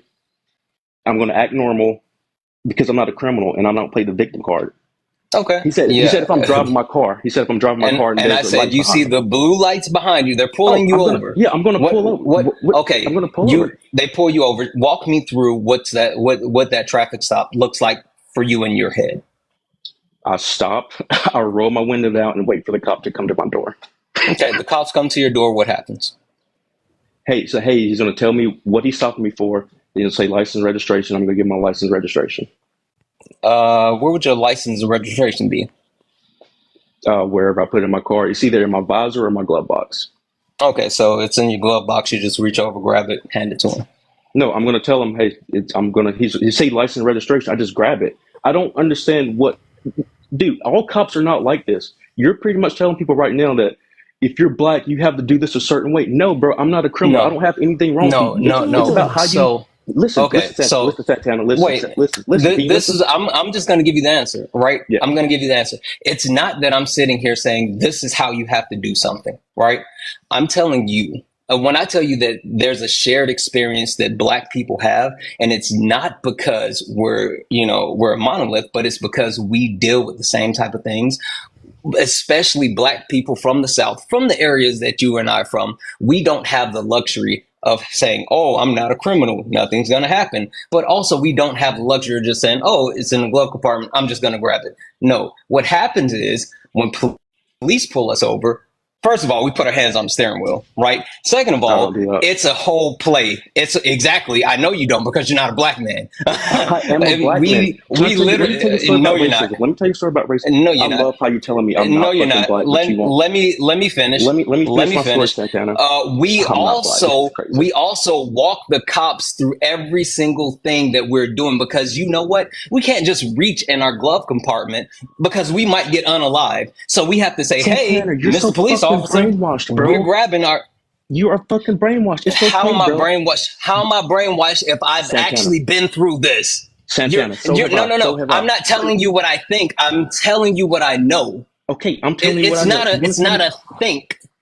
You're getting upset for no reason. Are you gonna let me talk? Go ahead, Tenney. Listen. Go ahead. So every cop I've dealt with and got pulled over for speeding tickets or just doing something dumb, it's never been an issue. The only issue I've ever had was a security guard. Me and my friend was driving his truck. I was in the back seat of a truck, a extended cab truck.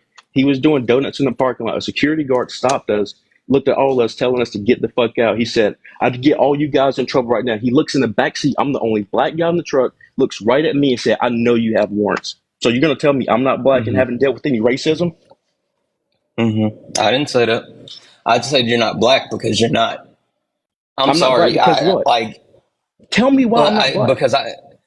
Because the simple fact of the matter is because I'm not a brainwashed person here that says I don't play the fucking victim card, bro. That's why you don't think I'm Black. You don't think I'm Black because I'm not a stereotypical fucking. Who's playing a victim card?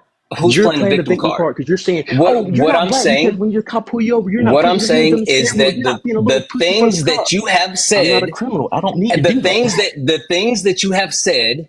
As a quote unquote Black man, where you can't turn on your camera, so we just have to take your word for it. You don't, and first of all, you don't pass the vibe check, so LU. Bro, second of all, when you talk about the actual shared experiences, you don't know how I grew up. Also, you don't know what I'm privy to as well. Yeah, you don't know how I grew up, but you're trying to tell me something. You also don't understand the situation that I'm in currently. And the fact that I'm still in this situation and I know other people who grew up in a completely different situation than myself. and they still have this shared experience. And for you to say that you're from the same area as me, yet you don't understand what I'm saying at all, stop it. You said you're from a different state. Where do you say Virginia? No, I said I'm from South Carolina. You said you're from North Carolina. I said the same area. Yeah, South Carolina. Same area. Totally different same state. area. Yeah, absolutely. Same area. You know how many cities are different between South Carolina and same North Carolina? area. No, it's not. Same area. North Carolina, South Carolina, same area. I don't care if you're saying Raleigh, Durham, Charlotte, Greensboro, so every city, York, every city Rock Hill. Every city in North Carolina and South what Carolina I'm saying exactly the same. is it's the same area, 1080. You are lying. I'm sorry, the black friend didn't play this time, Dean. It didn't work out for you. Listen, he doesn't have any real talking points. It's not a talking point. It's facts. Oh, no, you're okay. just a fucking race baiter. How am I race baiting? If I'm black, how am I race baiting? Because the one thing that we can verify, 1080, is that I'm actually black. Like we know that. Yeah, look how angry you're getting. Exactly. You're gonna call me white. Exactly. You're gonna call me white because I didn't call you white. I just told you you're not black. I don't know if you're white or not. I just know you're not black. Yeah, I tried to prove it. And you said I don't want to look at your Facebook. What's your Facebook, bud? Here, I'll send you a message. Yeah, go ahead and send me a message. What's your Facebook? We'll take a look at it. Again, I'm not telling you that you are white. I'm not saying that you're Hispanic. I'm not saying any of that. I'm just saying you're not black. I can tell. Super simple. Ooh. Hey guys. In the meantime, make sure that we're double tapping on that phone screen. Double tap that screen, send him money on Venmo, do all the things you guys usually do. I'm always confused when the guests will say that. I mean, make your money, bro.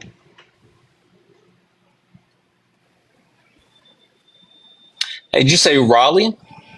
No, I'm from, I don't know where it says it. Did you NHI, safety inspection and service? Okay. This is you, right? 1080, come back. North Carolina hat on? Come back, 1080. I'm here. Okay. Give me 1 second. It's a black guy with a hoodie on. And I have a hat that's got a North Carolina. 1 second.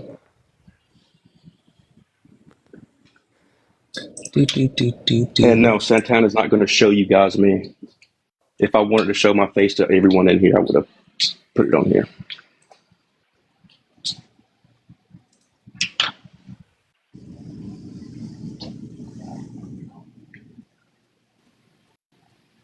It's a fake, bro. People in this chat are not real people. They are all NPCs. Yeah, I'm not looking. Hey, I'm not looking at your Facebook. I can give a damn about your Facebook. I found your LinkedIn, bud. I don't even have a LinkedIn. Oh, you definitely have a LinkedIn because it has your actual experience, your NHI. Yeah. NTI? No, your information for your NASCAR stuff. Like it has all your information here. Your LinkedIn is right here, bud. Okay, well, look me up on Facebook then. Why am I looking you up on Facebook when I can find your LinkedIn? You are not good at this. Wait, does it have a picture of him on his LinkedIn? Yeah, it has multiple pictures from his graduation class, from his whole thing. It has the stuff that your NASCAR thing. Do you really want me to? Can you just turn it around? I will be honest if that's me or not. Yeah, I don't know if you want me to go ahead and just completely dox you. Bro, I'm not white. Okay. So it doesn't matter. If it's a white guy, you definitely don't have the right person. Okay. Give me 1 second here. Shit, Shelly with the $50 donation on Venmo because the guest said to send you money. Shelly, I appreciate you for the $50 donation. Everybody, please show some love to Shelly down below in the chat. Shelly, I really appreciate you for the love. Thank you so much, Shelly. Shelly, just send more. Everybody, don't stop. Calm down. Don't tell Shelly what to do. But thank you so much, Shelly. Holy fuck. Thank you so much. And Anya with the 77 $7.61, dude. Holy shit, on Santana, PayPal. bro, just look I at want to Facebook. get It's so much at easier. least 700 W Anyas, that is ANYA, and 700 W Shellys down below right now. Thank you, Anya and Shelly. Holy fuck. I appreciate you guys. And thank you, Kagan, with a $1. Elizabeth with a $5, Cameron with a $5, Hannah with a $5. Hey, I Santana, appreciate you if it guys makes for it the easier, it love. says I'm from Durham, so should be easy to find me. Joshua Gentry. Look for it. If anyone wants to see it, Durham, North Carolina. I don't fucking care about being doxxed. No one's gonna do anything. Okay. If no one Yeah, believes me. that's cool. I never went to your Facebook page. Well, why would you go to my LinkedIn? I told you I don't have a LinkedIn. But well, again, it verifies all the information that you actually spoke to, right? And so, quick question.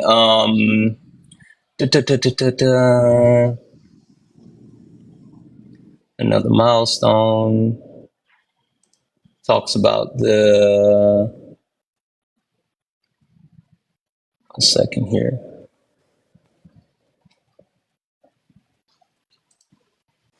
Yeah, I don't care. Dox me. It's a bunch of people that just sit behind the computer all day that aren't going to do anything. I don't. Can we just have a conversation? I don't. Can we have a? Can we have a conversation? One second. I don't really like where this is going. I don't either. That's why I haven't said anything, Dean. But yeah, because you guys are listen, sitting here just being weird, trying to find out if I'm black or not. It's kind of like I don't think it is like I just want to clarify like two things. Thank you. Like it's not my place to like insert myself into conversations of like questioning someone's blackness.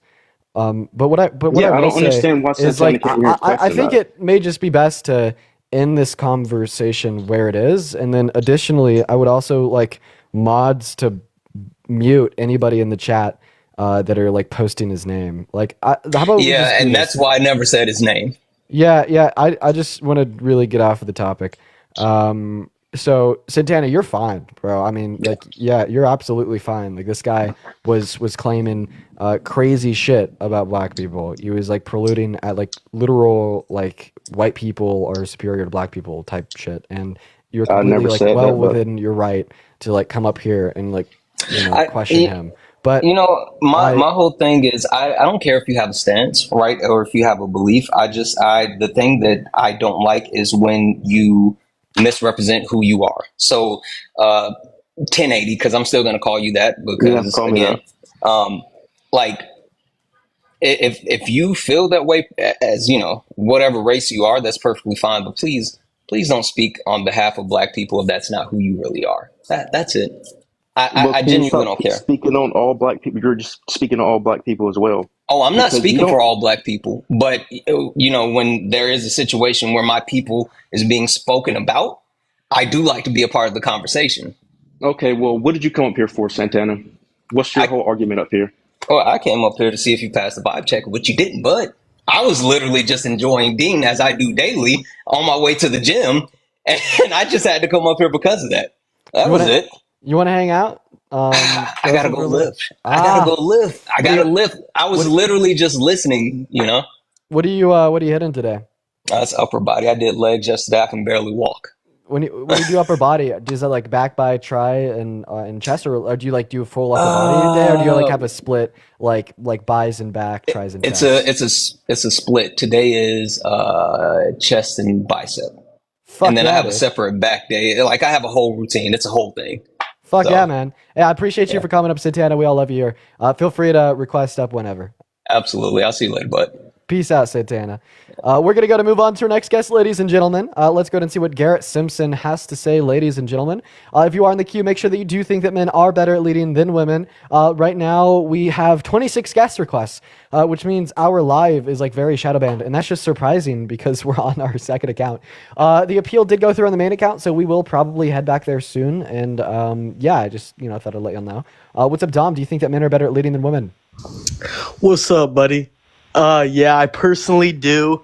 Let me just hear your stance a little bit and kind of your viewpoint very quickly. I think I have kind of a... Sure, I don't think that we could generalize leadership abilities qualified on the basis of sex or gender. I think that sex and gender tell us nothing about how good someone is going to be at leading.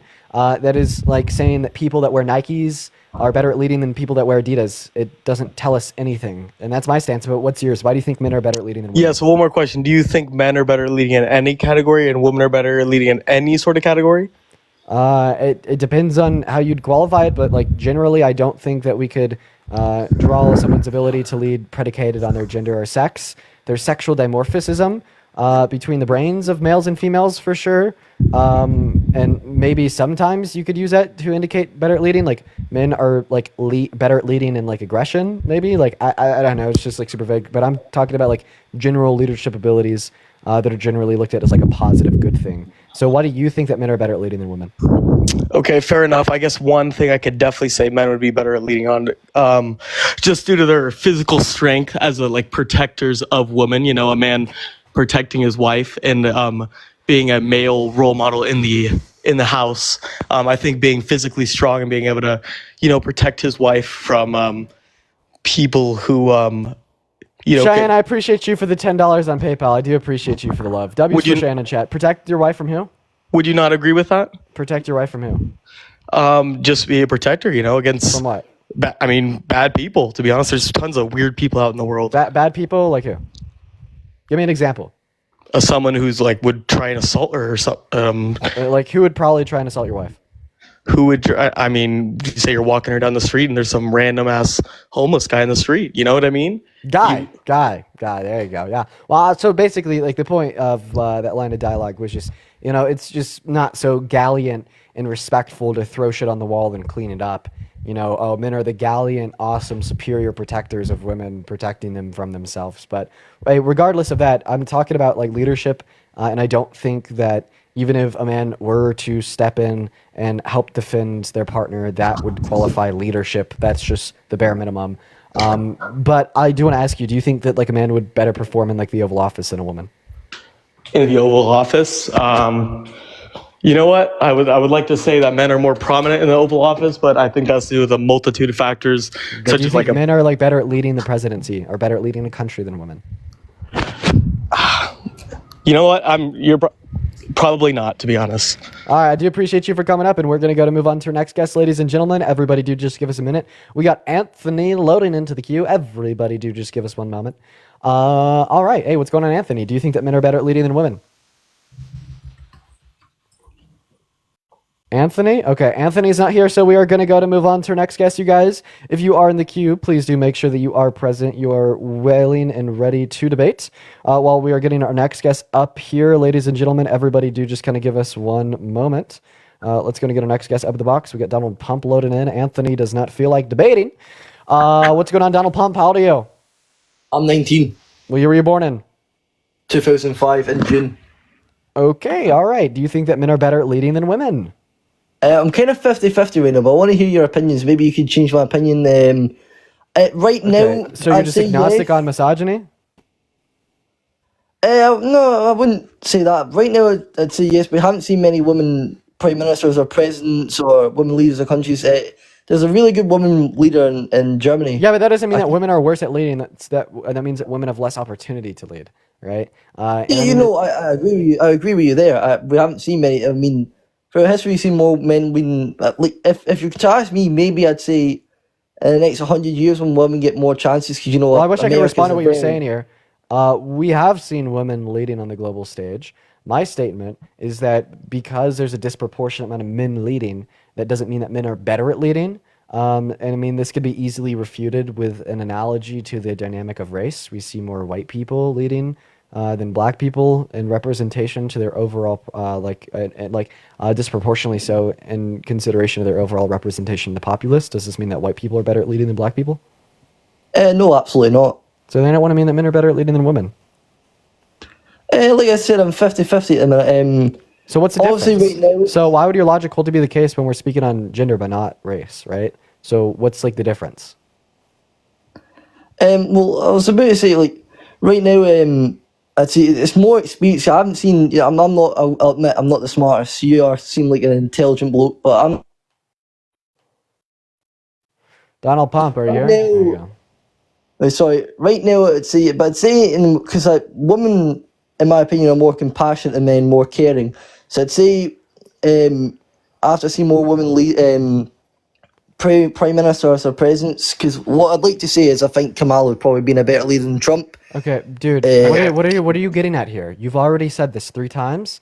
You've just continued to repeat that you want to see more women in positions of leadership before you can make a determination if men are better or not at leading, right? But we've already disputed your baseline principle that just because there's a disproportionate amount of men in leadership positions doesn't mean that they're better, right?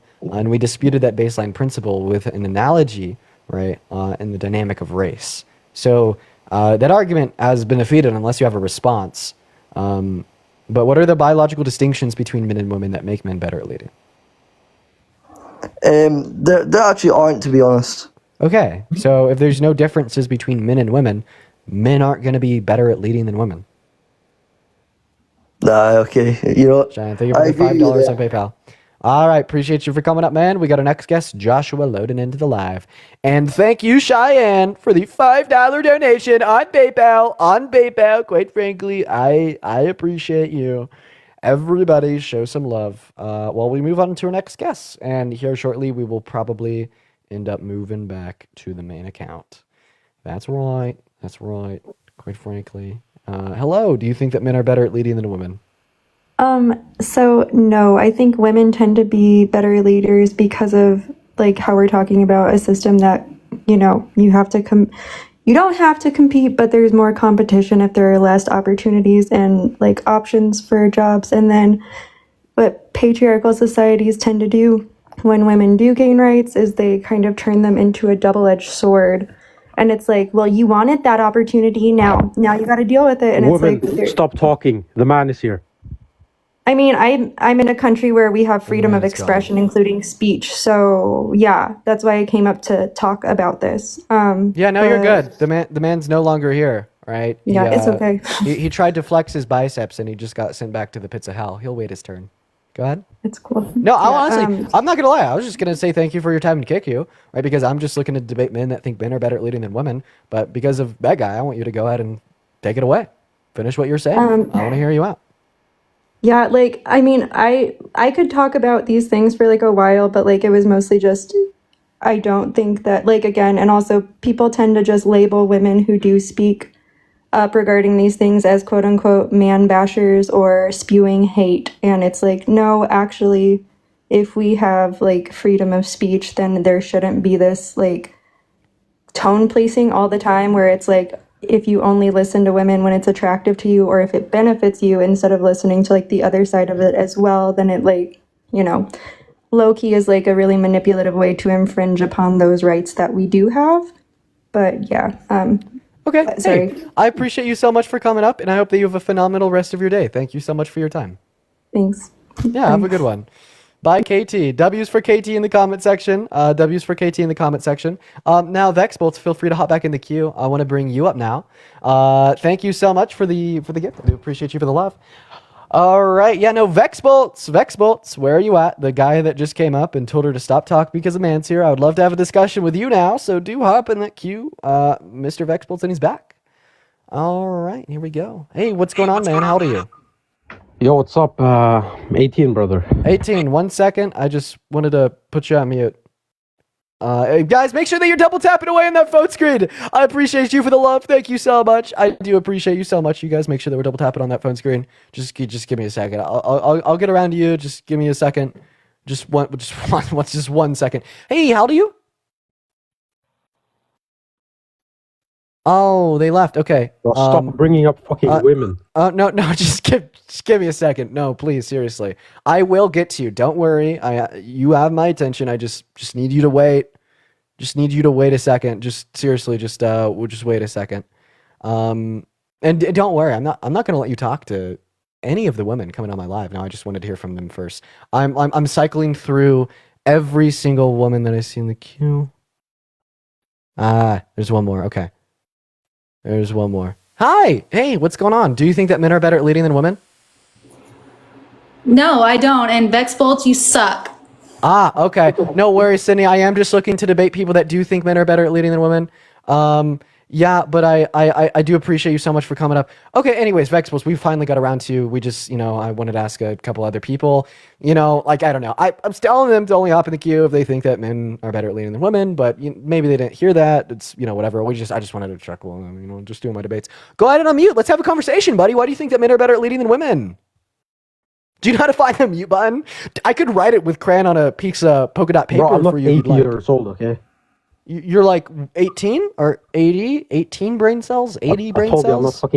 I told you I'm not the fucking 80 years old, okay? You fucking sassy ass replies, okay? Oh, okay. So let's just... None of the women are getting wet by your fucking comments, okay?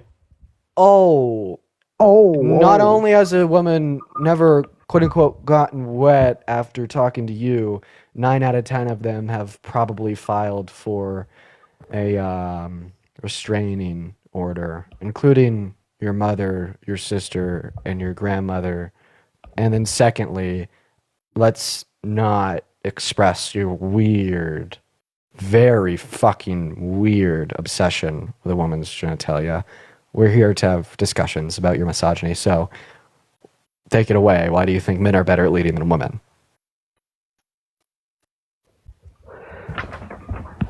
Are you done with your little rant, or...? Yeah. Yeah, okay. Tell me why you think men are better at leading than women. Well, historically, we haven't really seen any great female leaders, like Kamala Harris, was a great candidate. Okay, so your argument is we haven't seen it, therefore it doesn't exist. We haven't seen your brain, it definitely doesn't exist. Well, I'm going to show it to you. Sorry. So, okay. So you're saying that there's been a disproportionate amount of men in positions of leadership, historically speaking, compared to women, right? So here's my thing. You know what? We've used the analogy to race a lot. Let's just try something new here. I'd say that's because men have had more opportunity to be in those positions of leadership, not because they're actually better at leading, but let's isolate for your hypothesis and see if it tests true. Okay, so you're saying, well, there's been more men in positions of leadership, meaning they're better at leading. Well, why is there more men in those positions of leadership in the first place? What makes men better at leading than women? What are the differences between men and women that make them better at leading?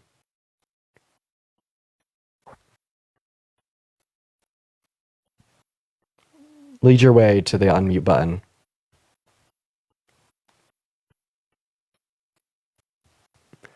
Yeah, it's just so funny. It's just so ironic. It's just like, it's so, just out of just for your guys' knowledge, there's 2 buttons that you have to press to mute or unmute your mic. It is so easy. It is so incredibly easy. Like this is just insanity. This is just insanity. So you click on your profile picture and you click the icon on the mic. I just helped you out by sending you an invite to mute it. Now all you have to do is click the big accept button right in front of your face on your phone screen. That's right, buddy. But he can't lead himself to that either. He can't lead himself to that either. No, he can't. He's trying. We'll give him that. He's trying. He's trying his best. You know what? While you're figuring out that I'm mute, I'm just going to let's see. 1 second. Well, this is going to be good. This is going to be good. Because he's still figuring out how to mute his mic. This will be fun. This will be fun. Just give me a second. This will be. Hi, Sav. Do you think that men are better at leading than women? Oh no, unfortunate. Sav's not even here. Okay, well he's figuring out how to mute his mic. I just know exactly who we need. I just I just know exactly. Hi, Rev. Do you think that men are better at leading than women? Hi, I had a question for a debate that you did earlier, or a talking point that you used to prove Jesus was pro-choice. You said that that is really off topic. Do you want to ask I know, but I've been really, really wondering, and because you said that since Jesus wouldn't pass any pro-life legislation because it takes away the point of free will, do you think that the argument would be used to justify bad things, other bad things like murder or something, and I'm completely I don't believe you caught me. Yes, so that's a critique of Christianity as a whole, showing an incompatibility with the criminal justice system as a whole, just being disguised and used as an abortion argument, which it does also apply to. But great question. You're right. Yeah, I was just asking because I was having this debate with my. I do appreciate you for coming up. Thank you for your question. Now we got to get back on topic. Okay, all right. Well, I don't know what's going on with this guy, so we're going to go to Fuck move you, on to faggot. Kill yourself. Okay, all right. Well, I apologize for his use of slurs, y'all. We're just going to act like he doesn't exist. Don't even give him the time of day. Hello, Owen. Do you think that men are better at leading than women? So I think it's pretty much equal, but men and women are pretty far off. I do appreciate you for coming up. We are just looking to debate people that do indeed think that men are better at leading than women. We're going to move on to our next guest, Kevin, at this point. Everybody just do give us a minute, y'all. Everybody just do give us a minute. Hey, Hello? what's up, Kevin? Do you think that men are better at leading than women?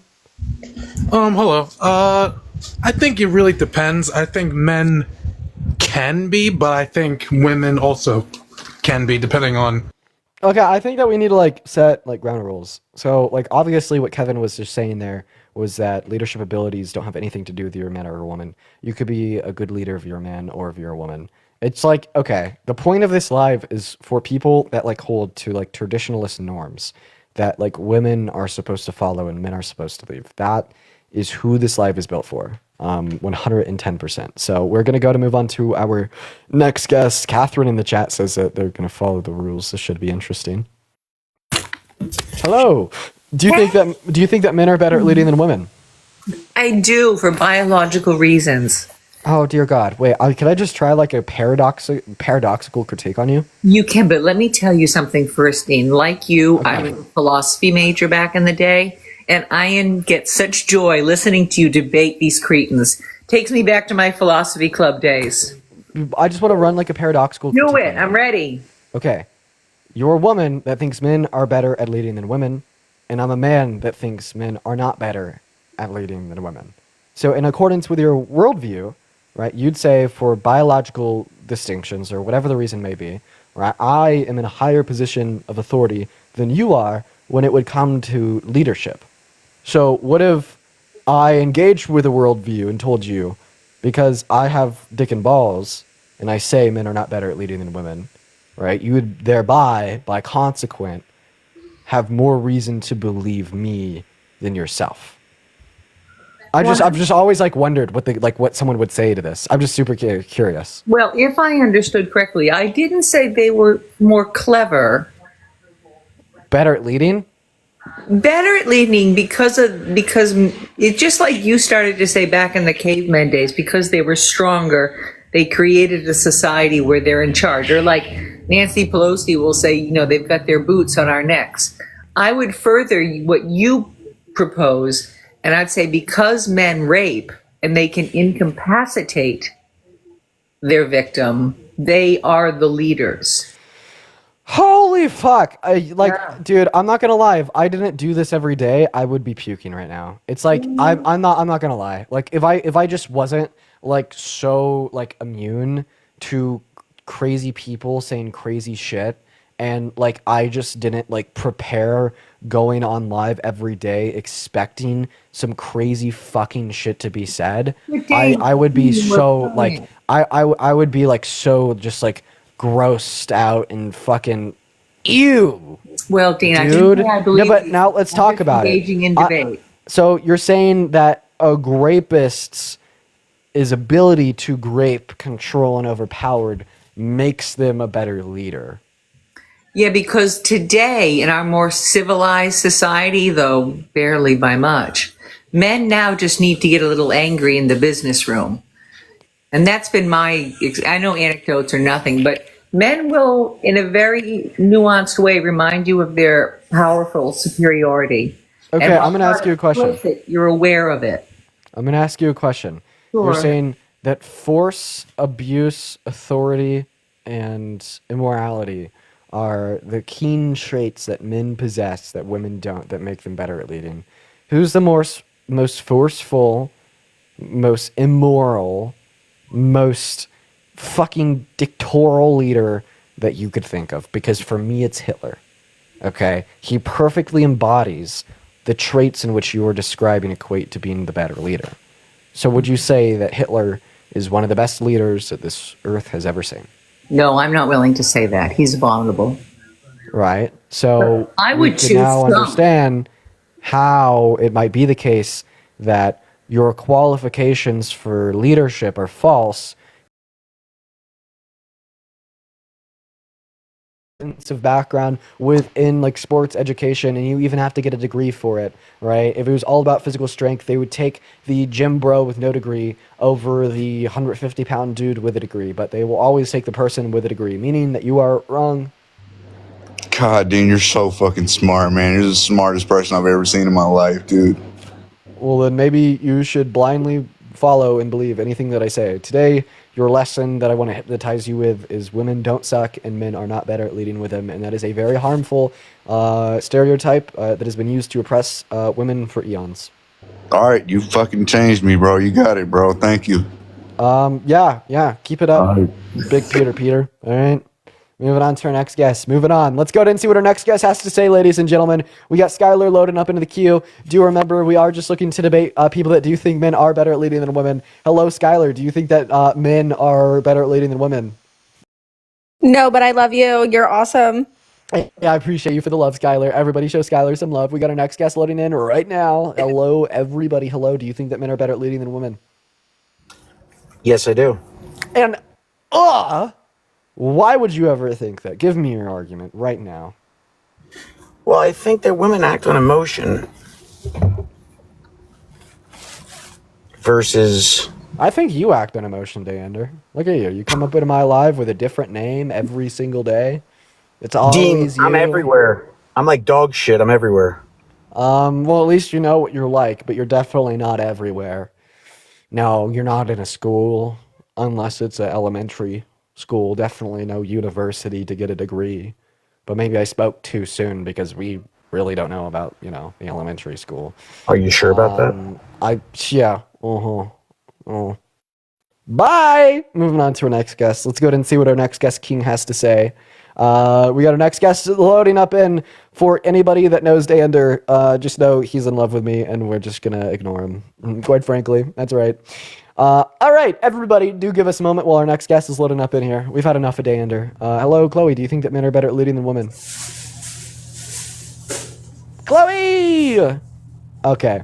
Someone in the chat said X vibes. Even my craziest ex, which by the way, I have a crazy ex that comes to mind. They don't compete with Dander, okay? He wins that competition every single time. No diff. Let's be real. Hello, Ella. Do you think that men are better at leading than women? No, I accidentally joined. I'm so sorry.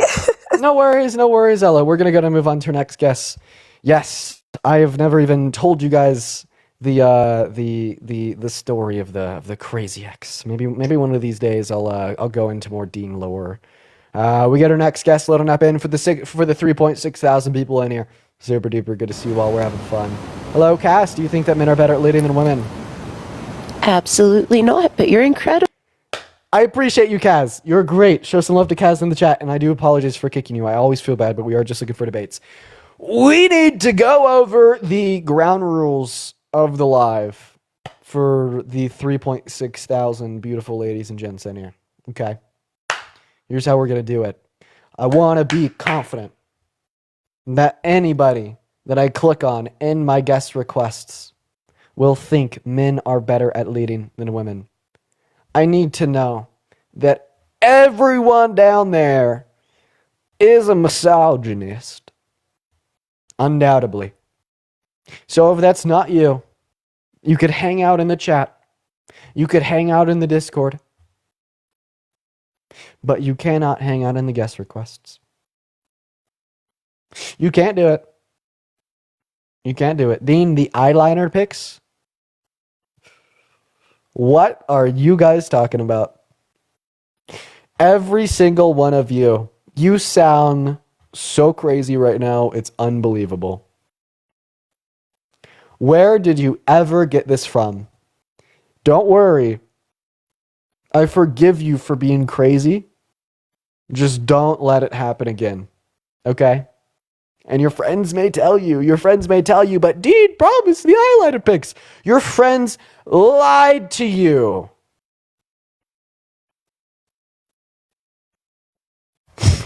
Gaslighting isn't real. You're fucking crazy. Bro, this has to be a world record. I gotta get noticed by Guinness or something. Yo, world record for most people gaslighted at once. Yo, let's go, dude. Let's go. Oh my God. Yo. Guinness, where can I find you? What's up, Leah? Do you think that men are better at leading than women? What? Oh no, I'm sorry. I didn't think that was for this. I just Boom! Moving on to our next guest. We're gonna get our next guest up the box right now, y'all. Remember, I just want to repeat it. Please make sure you are a misogynist that thinks men are better at leading than women. Hi, do you think men are better at leading than women? I love you. Oh, I am pretty sure you are a fetus, but I appreciate you so much for the love. We are just looking for some debates. Moving on. You guys, please respect the rules. Respect the rules, please. I just want misogynists. Come on, y'all. Come on. Where are my misogynists at? Where are they at? Hey, Viv, do you think that men are better at leading than women? I think because they are conditioned. 1 second. Oh, I don't know what the camera was for. Sorry, I just kicked him out. I just saw the camera come on and it was a red flag. Go ahead.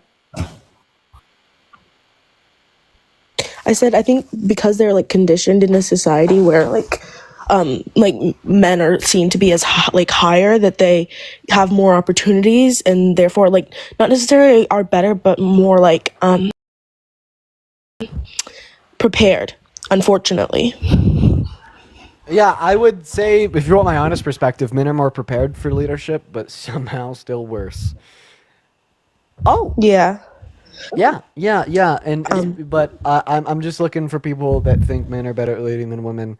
If you recognize the existence of the patriarchy, you probably don't think that. We're gonna move on to our next guest, ladies and gentlemen. Give us a minute. Y'all please. We want the misogynists, okay? We want the traditionalists, okay? We want the Christians, okay? And we're just not getting them. We're casting the line out, and it's not reeling back in. Hello? Do you think men are better at leading than women? Okay, so I just wanted to say that what happened with you and Takesha, and why did you just disconnect me the first time I tried to join? Okay, well, first of all, her name's not Takesha, her name's Tashika. And second of all, I disconnected you for the same reason I did now. It's because I am so blatantly setting out the boundaries for the live, and I will decline comment. How about that? What's up? Do you think that men are better at leading than women? No, but I love you, Dean, and I loved your Trump impression. All right, I appreciate you so much. Thank you. Oh man. Oh, it's hurting. Goda, thank you for the $6 and the 2 cents on PayPal. Manifesting for more trolls to join. Have a good day, Dean. I think you meant that in a positive way because you're a positive person. You're always hanging out, but I do appreciate you. All right, you guys are killing me. Hi, do you think that men are better at leading than women? I think they used to be. I don't think they are today. Chloe, you're gonna kill me. Sorry, Dean.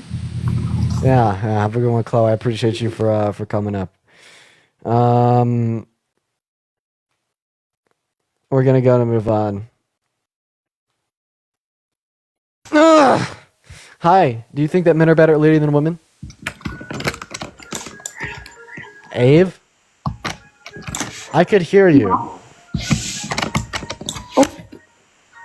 Okay, whatever. Moving on.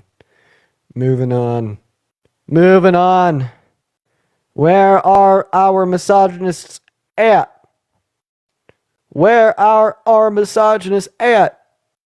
We need them. Hi, do you think that men are better at leading than women? Yes, I do. Wow. Okay. Why's that? So you actually convinced me to vote for Kamala, so I voted for her, but it's just like Trump is the better one. You know what I mean? Like, I love Trump. I'm just kidding. I love you, Dean, so much. Thank you. I love you too, Nelly. Thank you for coming up. I appreciate that. I do. I appreciate it. I appreciate it, Nelly. Thank you, Nelly. Okay. Ash, thank you for the gold medal. Blair with a $1 on Venmo. Jay, do you think that men are better at leading than women? In some ways, yes, I do.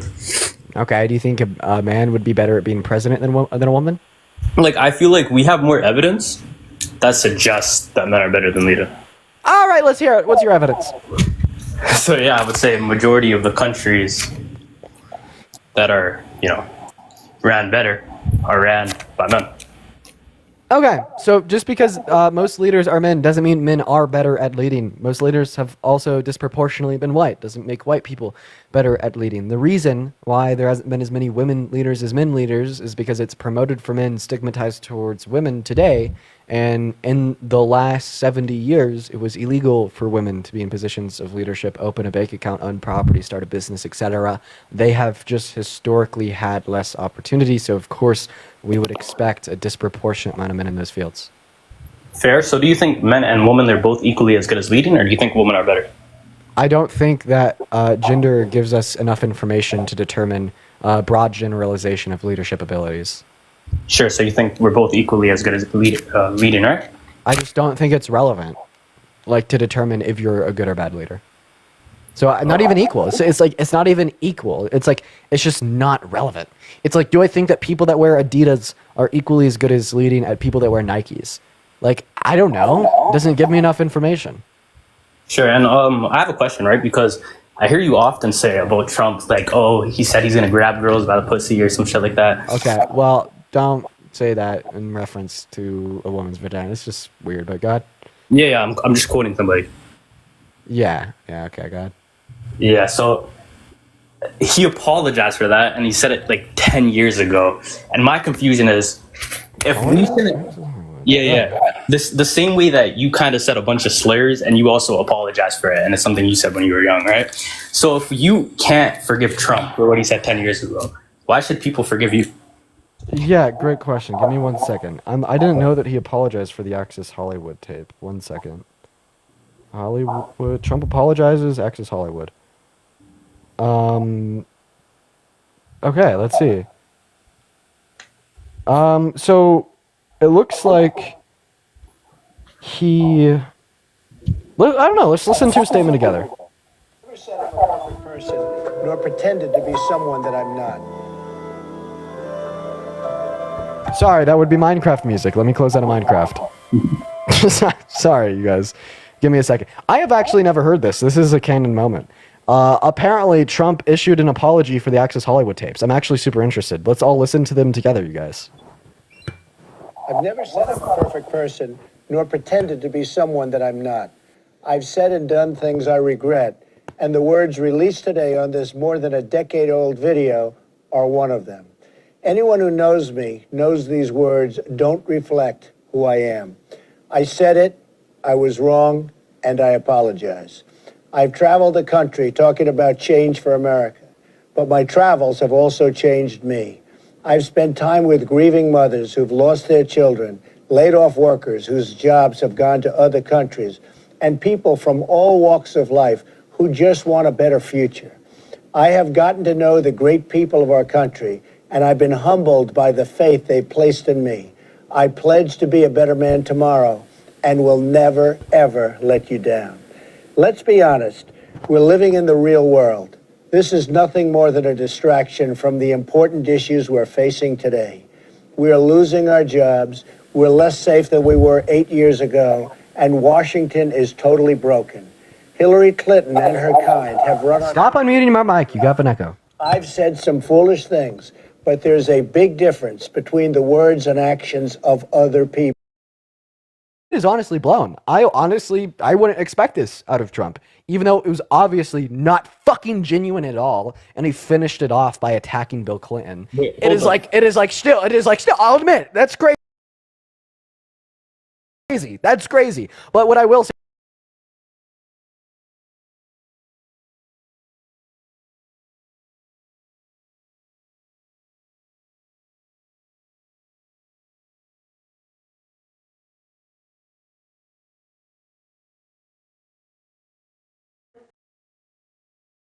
but it has to come alongside accountability and changing character.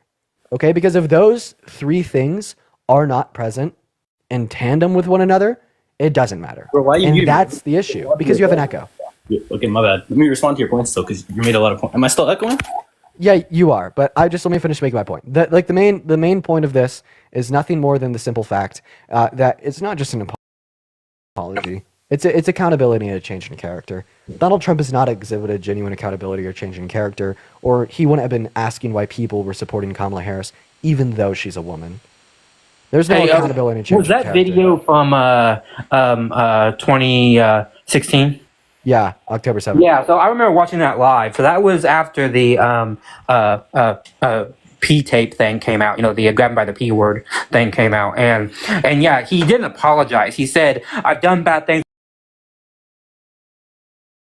Accused Bill Clinton of stuff, and he basically like lorded them over Hillary Clinton. So I mean, that's not an apology. Like you want to listen to it again? Who are you? Who are you to decide what's a genuine apology? People could say, because we can still see because an apology has the words "I am sorry." Yeah. Oh, wow, that is true. That is true. That's what never in that clip. Not once during that clip did he say, "I am sorry for anything that I've done." He said, "I have done bad things in my life." That's not an apology. Play the video, DM. Play the video back. Okay. I'm actually, I kind of want to. We'll play back. It's at 1.5 speed. Person, nor pretended to be someone that I'm not. I've said and done things I regret, and the words released today on this more than a decade-old video are one of them. Anyone who knows me knows these words don't reflect who I am. I said it, I was wrong, and I apologize. He said it. Yeah, he did. He did say okay. He did say, and I quote, "I apologize." But continue, Matt. Well, but okay, so he says, "I apologize," but then in an actual apology, do you then blame other people for things that they didn't say? Well, I done bad things, but let's look at Bill Clinton now. See, that's what I don't understand, is that yes, Bill Clinton was not on the ticket.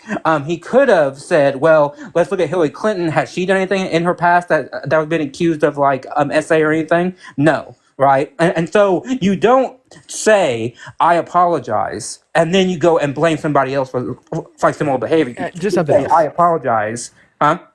And just something else. I just want to ask the chat a quick question. Oh, sure. Would anybody in here still be supporting me of after apologizing for my use of slurs when I was younger, I still continue to use slurs? No. Or Dean, No. if you had said, "I apologize," but let's look at this other person who did something, and let me tell you why they're bad. Therefore, moving the burden from what you have done to like somebody else. Wait, thank you for the $2. There's ways. And Jay, the reason I asked the chat that, and the reason why it's relevant to this conversation, is because the Access Hollywood tapes leaked from the early 2000s is not where Trump's misogyny ended. The most recent example, the most widespread and apparent negative consequences, would be him overturning Roe v. Wade, rescinding the right to get an abortion back to the state, meaning that 65,000 women have not that have been raped have not had access to abortion in the last 3 years. In fact, have been denied services in 10 states. Demeaning Kamala Harris for being a woman, slurring her, the R slur, right? Saying things like the best thing that could ever happen to a woman is pregnancy, or following up after the Access Hollywood tapes when he went on Howard Stern and told him that he walked into the changing rooms of half-naked teenage girls, or before the Access Hollywood tapes in the 90s, right, where he hit on the 10-year-old girl saying he dated her in 10 years. And another consideration, why did he only apologize for the Access Hollywood tapes? Why nothing else that he said about women before the Access Hollywood tapes? Is it maybe because the only thing that was shed light on by Hillary's campaign was the Access Hollywood tapes? And if it was a genuine apology where he wanted to hold himself accountable because he cares, why didn't he do it when he hit on the 10-year-old girl or made the crude remarks about Rosie O'Donnell in the last 8 years? He still calls women names. Go on trumpwords.org, you'll still see it. The apology is not enough. You also have to see accountability and change in character. Yeah, that is a difference between me and Trump. Yeah, that's a good point. So the abortion thing, it's not really. Don't pivot to the abortion. Just stay more like conceptual. Because you asked me why I should be forgiven but not Trump. It's because I satisfied the criteria to be forgiven. He doesn't.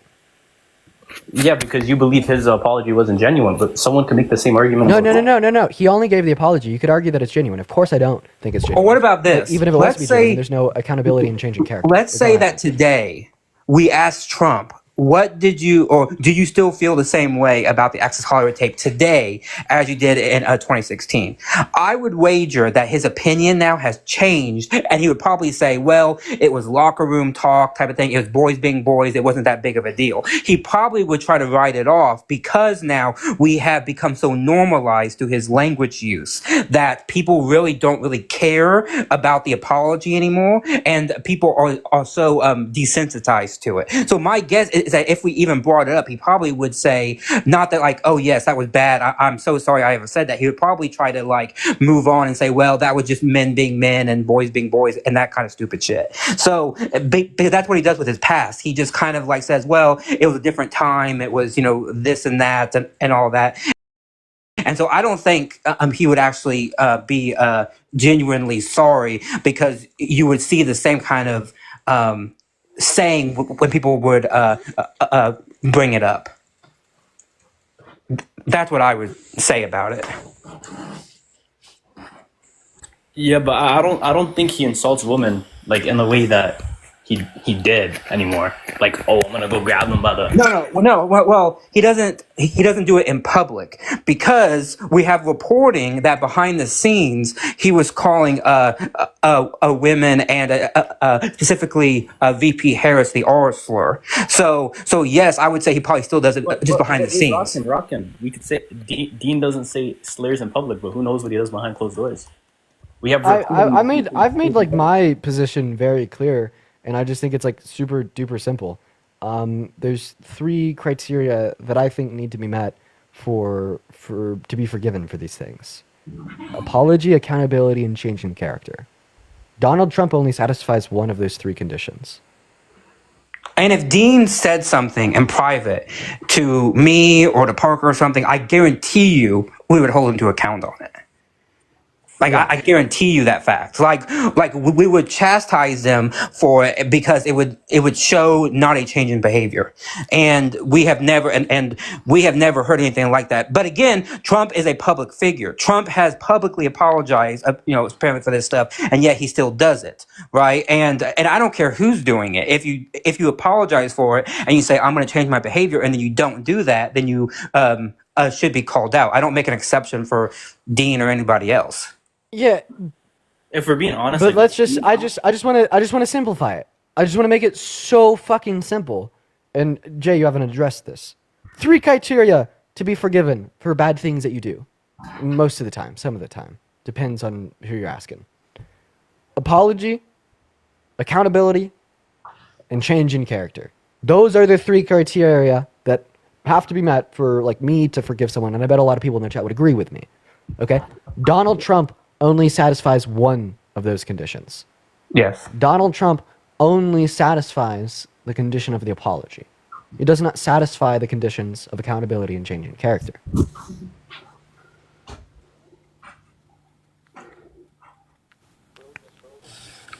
Oh, no, he's still there. I'm still here. Oh, there you go. So what's your answer?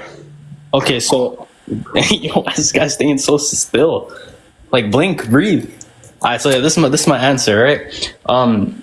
There's 2 things. I think that, like, when it comes to even Dean saying slurs, I think slurs should be destigmatized, right? I don't even care that he said slurs, right? Exactly. Fucking see the fake manufactured bullshit outrage. Yeah, of course. Why is it always the motherfuckers that'll sit here and say shit like that come up onto my life? Dude, it's Wait, hold my on. God. I mean, like, let's play this out. Do you really think slurs should be destigmatized? Like, if I was to walk up to somebody, and I would never do this, but if I was to walk up to somebody and say the hard R to a black person, you're saying that should be destigmatized?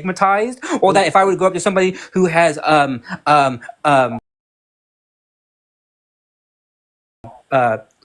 disability and I would call them the hard R slur, or not the hard R, but the R slur, that would be okay? Like, have you, like, this tells me that you're not operating like in the real world, because you would never do that. Can someone look at this account and tell me if he's a white guy? Are you a white guy?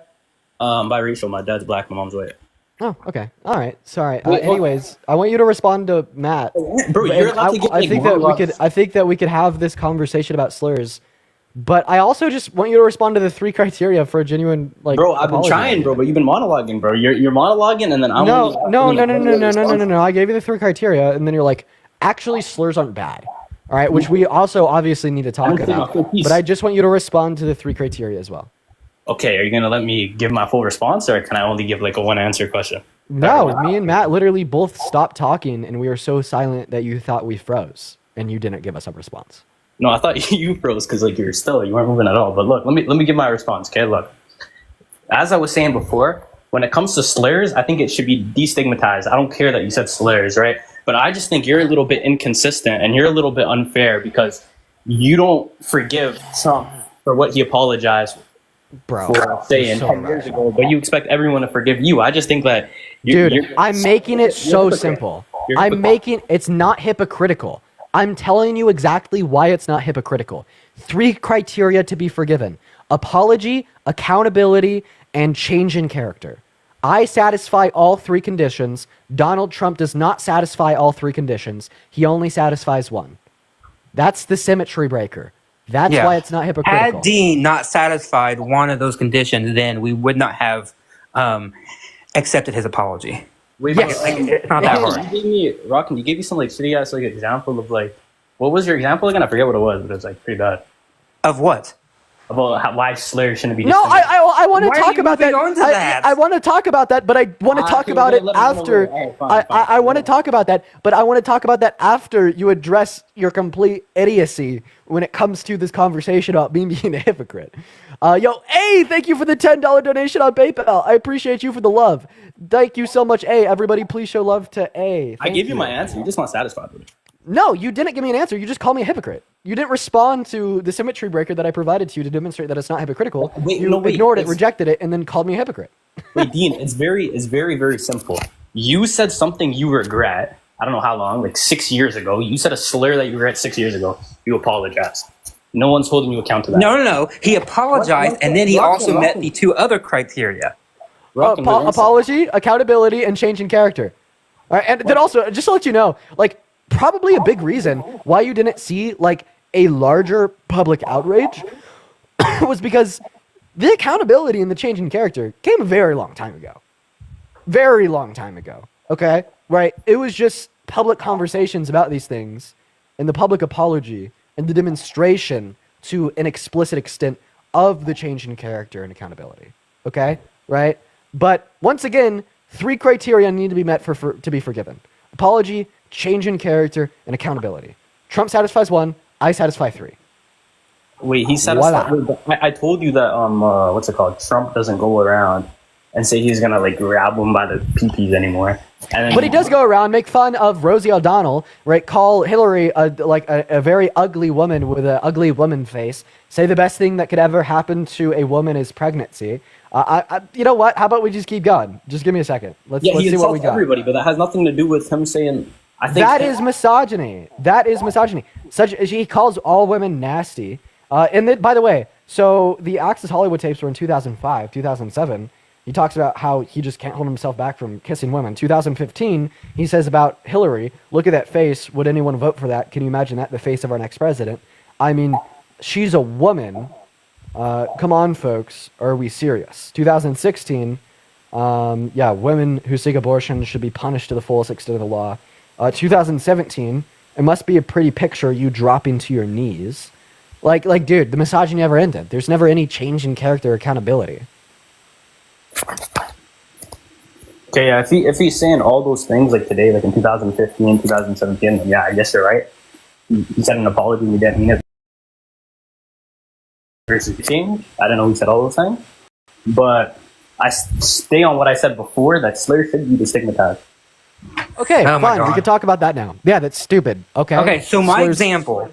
Sorry, Dan. I didn't have to. No, my example was very relevant because what I'm saying is you would never in your life, or at least I hope you wouldn't, because if you do, then you deserve, all that's coming to you. You would never go up to a mentally disabled person and you would call them the R slur just they say, "Oh, hey, Arsler, how you doing?" You would never do that because you know in your heart that it is wrong to do that. That word has heavy, heavy negative connotations, and it's a slur. You would never go up to anybody who's Hispanic and call them a slur just right off the bat, right? To destigmatize means that you can openly say it without fear of any type of consequence, and that there is no way that you even believe that because you would never do that in your real life. Because if you did, you know that you would get a fist to the face. Wait, hold up. I gotta respond to that. Look, just because I personally wouldn't do something, it doesn't mean that I think this thing is wrong or this thing is wrong. Right? Do you think that you should be able to do it? No, it's not wrong. No, it's not wrong. Therefore, guest, you should do it. It's not wrong because you're saying that like you don't care about it. That's a logic. That like I could say it's not wrong to eat a piece of avocado toast, but then never eat a piece of avocado toast. No, Dean. No, but the difference is though is that he's saying that it's not wrong, and therefore he can eat avocado toast. It's just that he chooses not to because he knows that it's not wrong. But he is saying it should be destigmatized, meaning that people should be allowed to do it. But what I'm saying is in his heart he would never do that because he knows that it's wrong. Yeah, like what I'm asking you, Jay, is do you think that people should be able to do what Matt described? Wait, 1 sec. I think.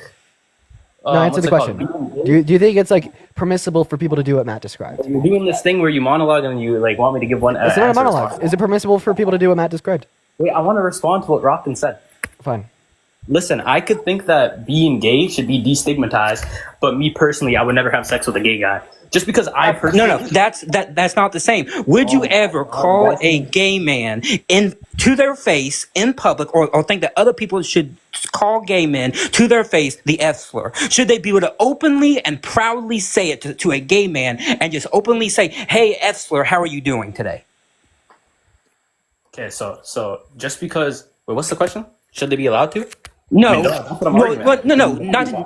just allowed to. Should there be a destigmatization of that so that I'm walking down the street and if I see a person who is a GAY and I just say, "Oh, hey, F slur, how you doing?" and no one else should bat an eye. You're saying that should be allowed and destigmatized to where we don't even look at the person who said that in any negative connotation. That's what you're saying. Yeah, I'm saying slurs should be destigmatized. That's my argument. That's a dumb argument because you yourself would never do that because you know in your heart that is a bad thing to do. Look, I think being gay should be destigmatized. People shouldn't. It's not wrong. Do you think that I could hop in here? Yeah, hop in. Phenomenal. Juliet, thank you for the $50 on PayPal for the big bottle of Advil you'll need after this, guess. Thank you so much for the love, Juliet. Let's get at least 500 W Juliets down below in the comment section. I really appreciate you for that. Thank you, Juliet. Thank you so much. Everybody, please show some love to Juliet. What reasons do you have to not slur gay people? What? What are you talking about? I thought I was pretty straightforward on my question. Why don't you slur gay people? Why don't I slur gay people? Yeah, you heard me. Because that's just something I don't do. But like why? Like, what are your reasons why you don't do it? Just personal choice. I just don't want to. I'm asking you why you make that personal choice. Just because I just don't feel like it. Okay, why don't you feel like it? Like you're asking me why I don't say. Is it because it's wrong? Is that why? No, wait, you're asking me why I don't use certain words. I don't use certain words because I don't feel like using. I have no problem using them. But I can articulate to you exactly why I don't use slurs. I'll go to name them all right now. One reason why I don't use slurs is because they have a direct, harmful, negative impact on the person that I'd be using the slur against if it was used against a black person, such as the N-word. And I don't use slurs against white people because it propagates that it is socially permissible to use that term. And when more people use those terms, more systemic racism, right, is accepted, and it completely negates and disrespects how other people use the term against black people, and it negates and disrespects the historical usage of the word that was literally used to propagate dehumanization of an entire race of people that led to them being enslaved, led to them being raped, led to them being viewed and treated as property, led to them being viewed and segregated from spaces, having to use different bathrooms, drink from different water fountains, and sit at the back of the bus, right? Something that today leads to them having less societal opportunity, having a lower socioeconomic standing on average, facing challenges that I as a white man can never imagine, right? And the N-word was a part of an intricate system that directly and causally resulted in such consequence That's why I don't use these words. So why don't you? Okay, so look, there's two things. If you don't use a word because of the history of it, well, regardless of who says the word, the history is going to remain the same. So I don't know your stance, but so if you think black people should be able to say the N-word, then you'd be contradicting yourself. So I don't know if you think that, but if you do, then you would. And number two, right? I don't use the word because I don't want to, right? That's not a word. Wait, hold on. Jay, is your dad or mom black? Dad. Dad. So if a random person just came up to your dad and just was, and every time that they were talking to your dad, they did not use his name, they did not use anything, instead they just used the N-word. Every single time. And you're saying that you would sit there and be like, you know what? That's totally fine. I got no issue with this white guy sitting there, and every time that he talks to my dad, he uses the hard R. I got no problem with that. So yeah, let me answer that question, right? I don't think somebody being white magically makes them racist for saying the N-word, right? If someone's going to bring up the white people only because historically that has been white people saying it. You are completely and totally like off base. You're saying, oh, I don't think being white magically makes you racist. If you say the N-word. It's saying the N-word as a white person that makes you racist. Yeah, which is why I brought up the white people. These are the ones who... I think it depends on context and how you use the word. Hold on. What context is there that I didn't give? I said a random person comes up to your dad, and every single time he's talking to your dad, he doesn't use his name, he doesn't say guy, he doesn't say anything. Instead he uses the noun, the hard R slur, every single time that he's talking to your dad. This is a random person who you have no idea who it is, and it's in public too. And you're saying that you and everybody else should sit there or stand there and do nothing about it, and in fact it should be destigmatized so that you and nobody else should have any negative emotions about it. And then after you answer Matt, I'd like to hop in here just for a second, but go please answer Matt. And Presley, thank you for the $10 donation on Venmo. Go ahead. Yeah, I'm not saying that anyone, right, regardless of your skin color, if you're gonna go up to somebody and say you N-word or you F-word or you B-word, although B-word is not a slur, right? Of course it would be wrong. I think that's destigmatizing, so you're agreeing with us. No, but I think it depends on the content. I think still they should, like if a white person were able to say it in a song, I think they should be able to say it in a song. That's not destigmatizing though. You said it should be destigmatized, meaning that people out and about could say it. Now you're going back on what you said. No, for me to say white people should be allowed to say it in a song, that's me trying to destigmatize it. What are you talking about? No, that's exactly what it means. Dean, go ahead. Dean, go ahead. Thank you. Right. So, Jay, I understand what you're saying. You're saying that white people should be able to use the N-word socially, like black people, outside of directly referring to a black person with the intention of hating them because they're black, right? That's exactly what I'm saying. Okay. And with any slur. I hear you. There's a lot of issues with this. Do you mind if I explain them to you? Yeah.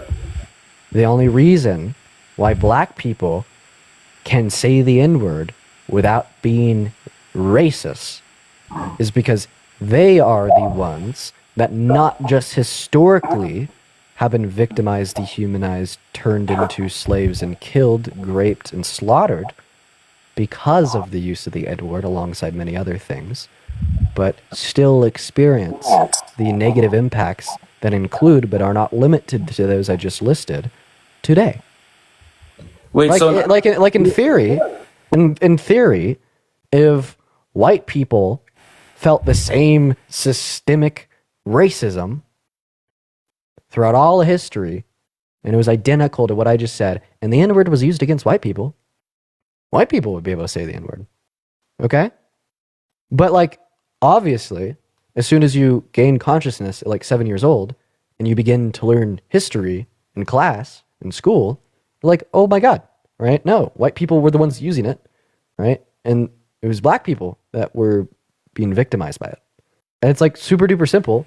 And I'm just trying to explain this in very like simple like concepts. Maybe like another thought that I have here. You're saying that, well, that's how white people have used it historically to perpetuate racism. But if they're not perpetuating racism today with it, then it's fine. The issues there is that the use of the word still promotes the social permissibility of other white people using the word, and it creates a chamber where when white people use that word to stigmatize and dehumanize black people, it creates a more worse and more negative effect because the other white people around them are led to believe that it's fine to do so to a higher degree, right? And then I just generally think that when a tool is used for so long to hurt people, that tool should be laid to rest. A good example of this would be if there was like an AR used in a school shooting to kill 20 people, we should probably melt the AR and never touch it again, right? No one would ever want to use that AR again. No one should use that AR again. But now imagine that AR was a word, and instead of killing 20 people, it killed hundreds of thousands for over 200 years.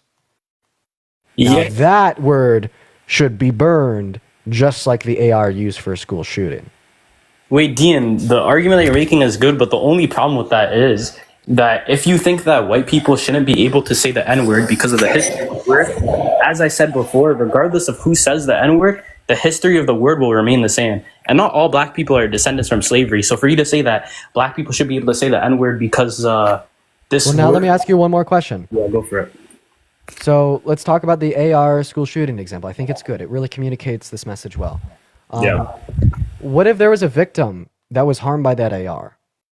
They were in the school, they got shot, they survived.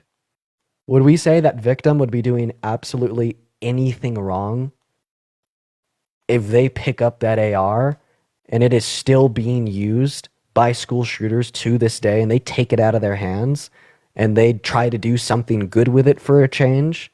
If they turn it into a community builder compared to a community destroyer, if they try to use it as a weapon of love, as a symbol of love, brethren and camaraderie, compared to a weapon of mass fucking destruction and systemic oppression.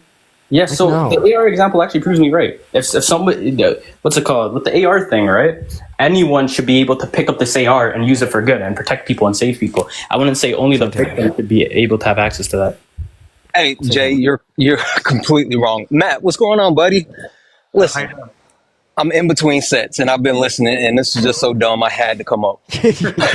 You got it, man. You got it, Mike. Jay, first and foremost, the N-word was adopted by black people as a way to take the power from the word.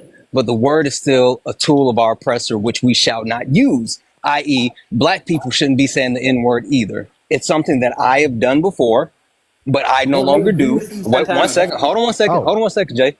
I've done it before, but it's something I don't do anymore because I understand the actual impact. To Dean's point, it's not something that should be used at all because it's so harmful and it's so hurtful. And for you to sit here and say, well, we should destigmatize slurs, that's absolutely insane. That's just like people saying, oh, we shouldn't talk about racism because it'll never go away if we stop talking about it.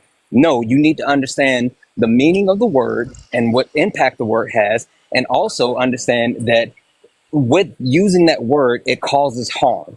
And for you to sit here and say what content or context, or is someone coming up and saying the N-word to my father, that's absolutely insane. I don't know your dad, but if your dad's a black man, to Matt's point, he's going to hit him right in the mouth. For someone to keep calling you the N-word, your dad's going to hit him right in the mouth. That's pretty racist. But wait, hold up. How? What's racist? Let me. You're saying if someone were to say the N-word to a black person, you're telling me that they're aggressive and they're gonna fuck them up.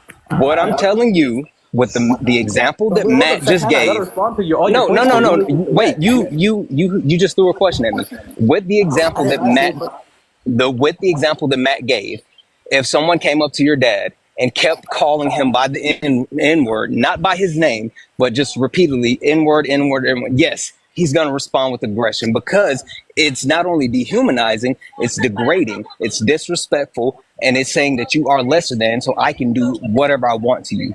That's the point. Okay, can I respond to the point? Go ahead. In full? All right. So look, right? I disagree that my dad or black people as a whole are like aggressive wild animals, and if someone says a word they don't like, they're gonna go ballistic and start attacking them. I disagree with that. And number two, you said that when it comes to the N-word, no one should be able to say it, right?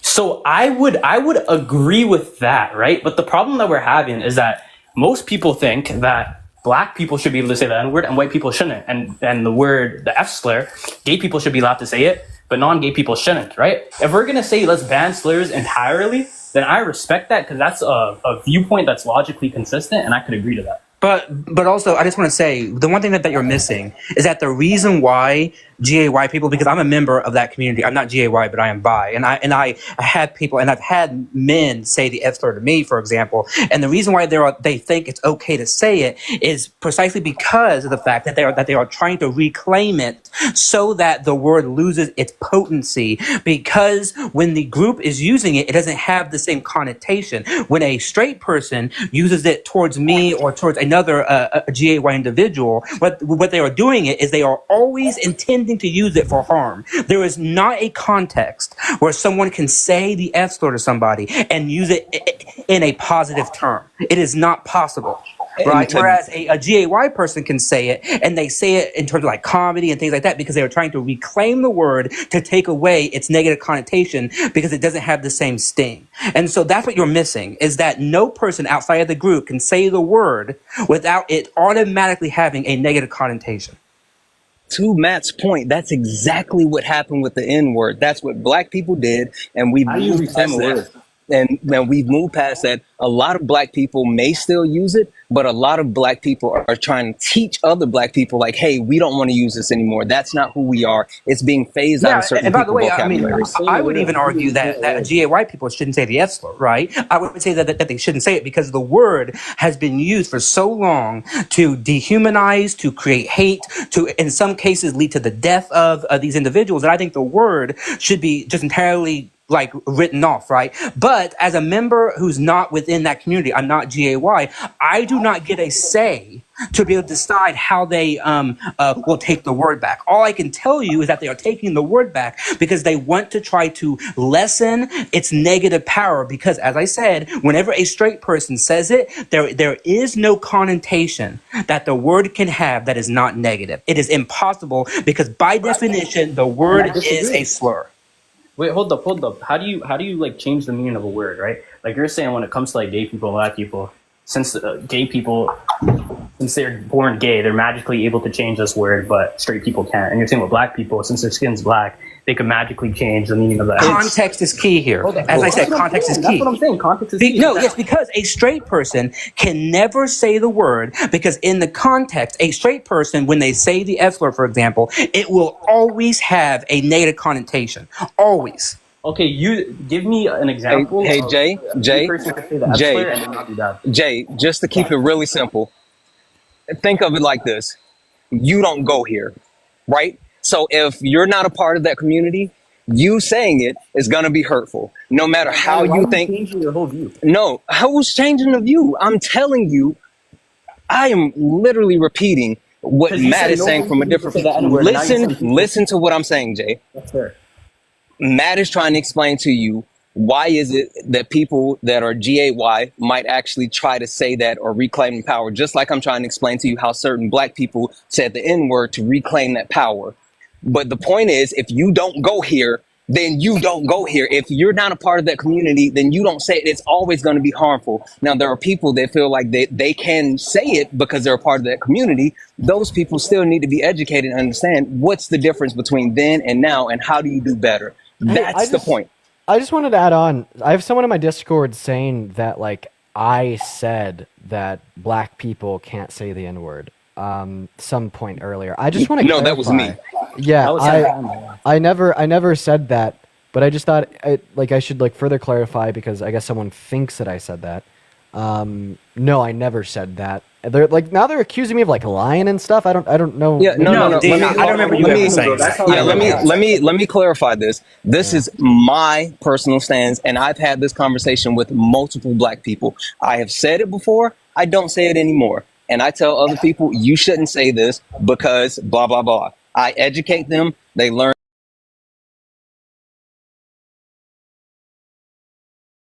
To Matt's point and to my point, it could be a word of endearment. It could be a word of comedy. It could be whatever, but it's still a tool of the oppressor, and it's not something that should be used. Yes, I fully agree with that. As I don't think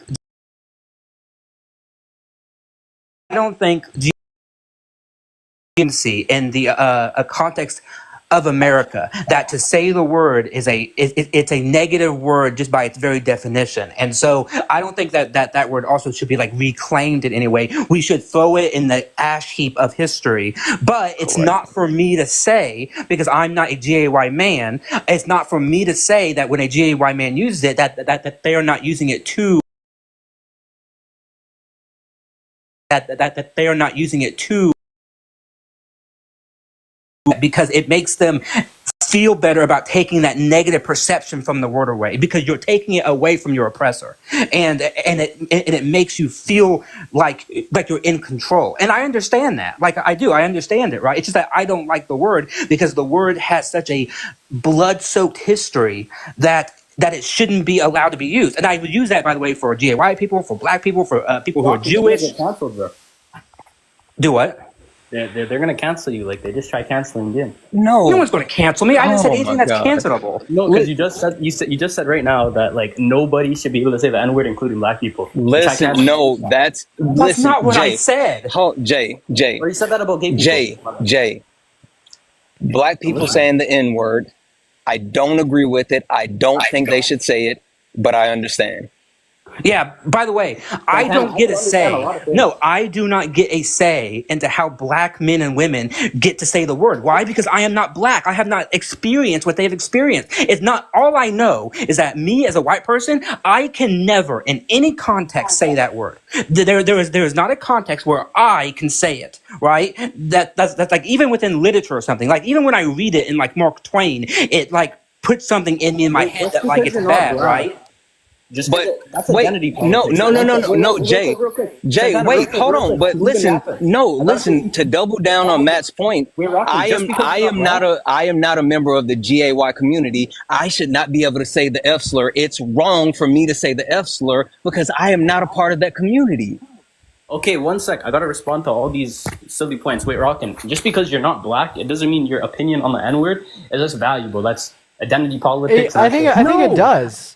Hello, I just said I can have an opinion. I said I don't get a say. Look, Dean, you're a man, but it doesn't mean that your opinion on abortion is less valuable. You could be pro-choice.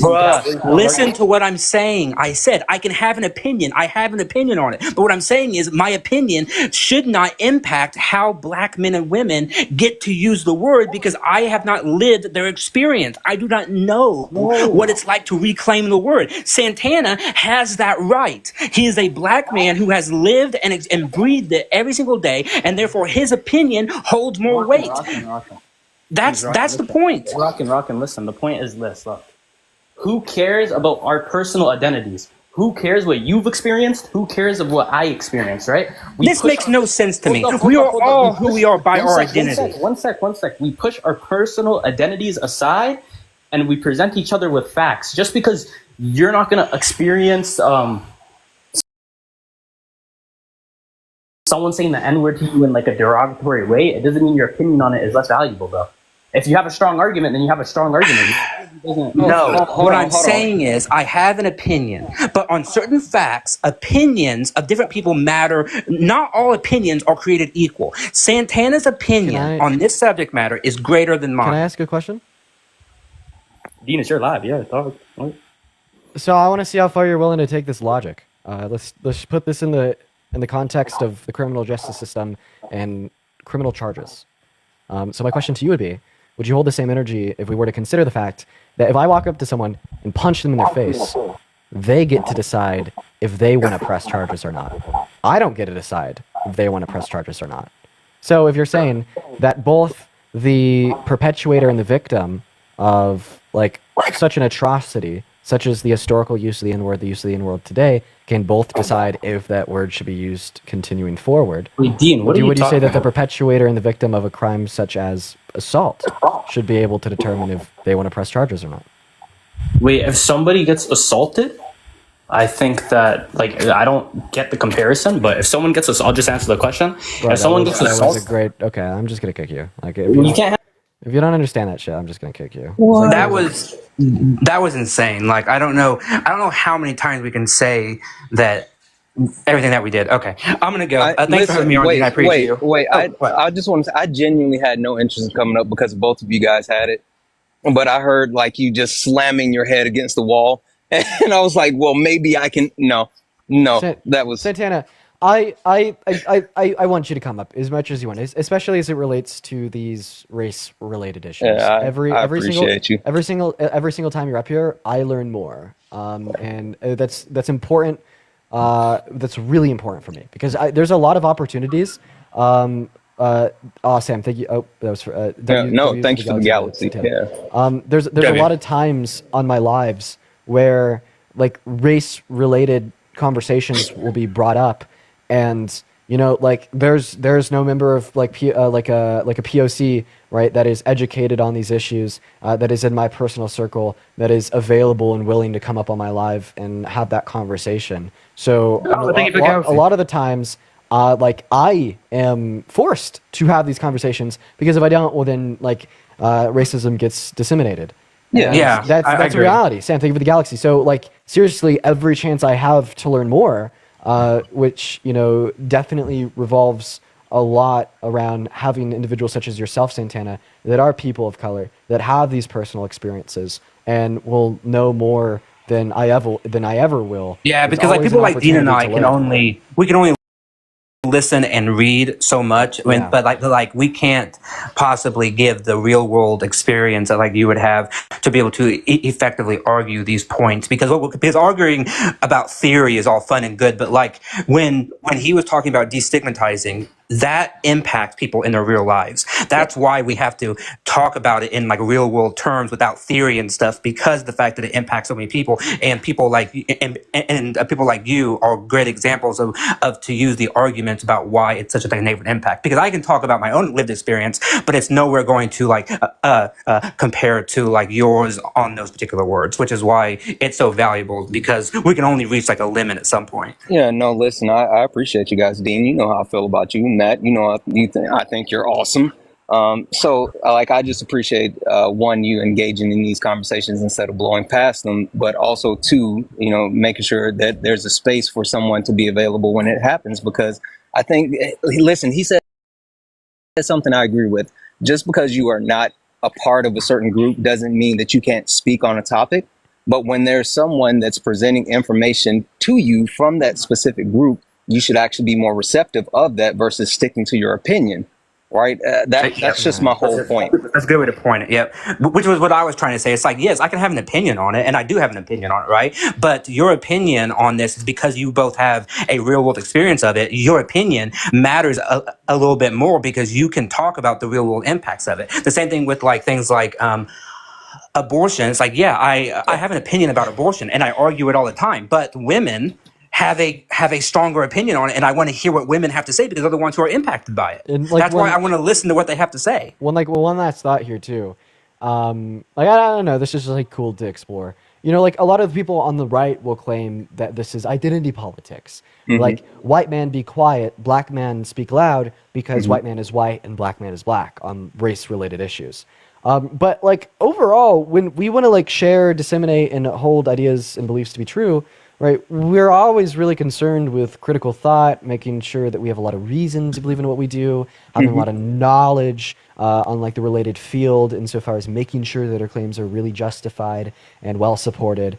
And the reason, like why in these conversations your voice matters significantly more than mine, is because you have access to more knowledge than I could ever have access to because of your race. And a lot of people will confuse that for just the race alone. No, it's the access to knowledge that you have that I don't because of your race. And that's, I don't know, I just wanted to bring that up. These things are fun to talk about now. Listen, and I agree. And there's one other thing that I want to just hit on, because I don't want to blow past it, but I'll just say I completely agree with you. I mean, and to your point, to Matt's point, whenever there's a conversation about a certain group, whether it be, someone trans group, when we're talking about abortion or whatever, like, it's important to have that voice in the room, because it gives more perspective than someone who's not a part of the group. But one last quick thing I want to hit on is he said, oh, you're, calling black people animals because they'll get violent with just saying the N-word. That's not what I was saying at all. My whole point was doubling down on what Matt said. There's a certain limit and a certain point where someone continues to dehumanize you, continues to slur you, continues to belittle you, where there's going to be a response. And so I'm not saying that hearing this word is going to automatically trigger you. I've been called the N word more in my life than I can count, right? But there's a certain point where you're not going to push someone past the limit. And that was Matt's point. That's my whole point, where if the person continues to say it over and over and over and over to your face, then it can push you to a point of anger. And that's the That's point right. I was trying to make. Yep, that's right. All right. Well, Anyway. Dean, thank you for having me up. Santana, always great Thank you, talking Matt. to you. And I hope you all have a good night, okay? Yep, You have a good one, you guys. Dean, All enjoy your right. dinner. Thank you. I'm going to go to that soon. I appreciate that.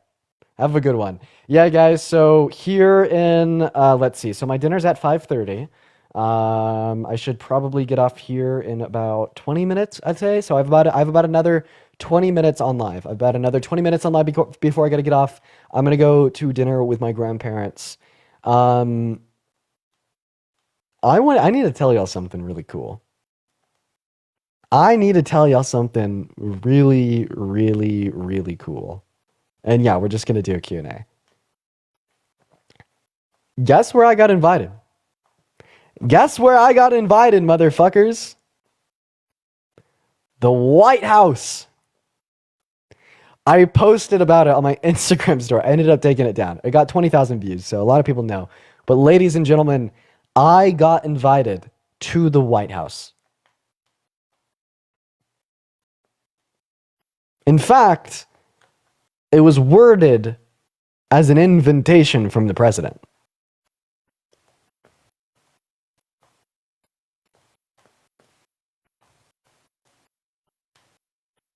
That's fucking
it's linked with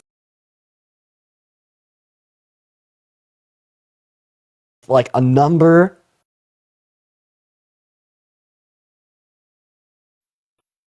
to a White House office.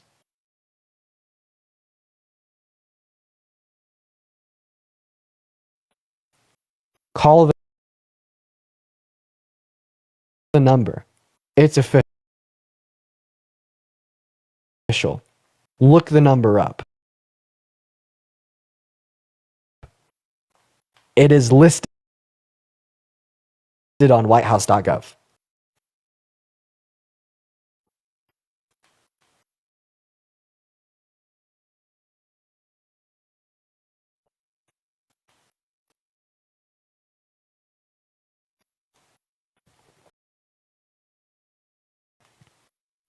So of course I said yes. Of course I said yes.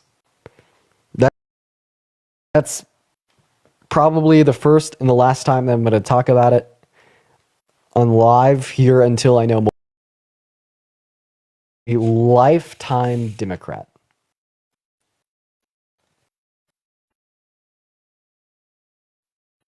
And her brother died in Vietnam.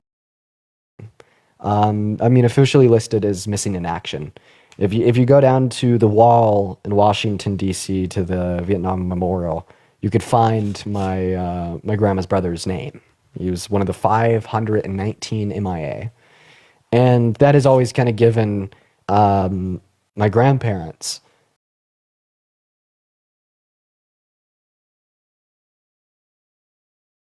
a connection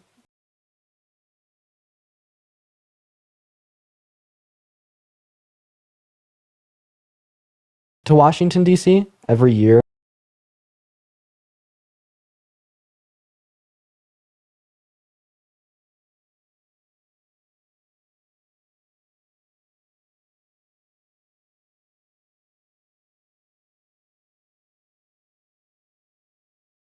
Like, you know, her brother's in MIA from Vietnam. They take that seriously, dude. They take that very seriously, I will say. You know, one of the 500. That's a very like small group of people.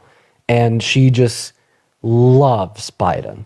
She loves Biden so much. Which, by the way, like typically when you will find like an older traditional Democrat that is really in love with the Democrat Party and Biden, with a pro-Israel. The other day I asked her about her stance.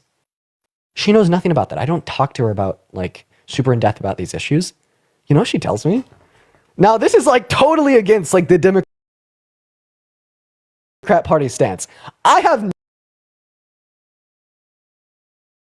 no clue where she got this from. She's not hearing this from CNN. She's not hearing this from MSNBC. She's not hearing this from the Biden-Harris administration. She starts like telling me about how fucked it is that Israel is killing innocent people in Palestine and like how we need to do more for the innocent Palestinians dying. So I was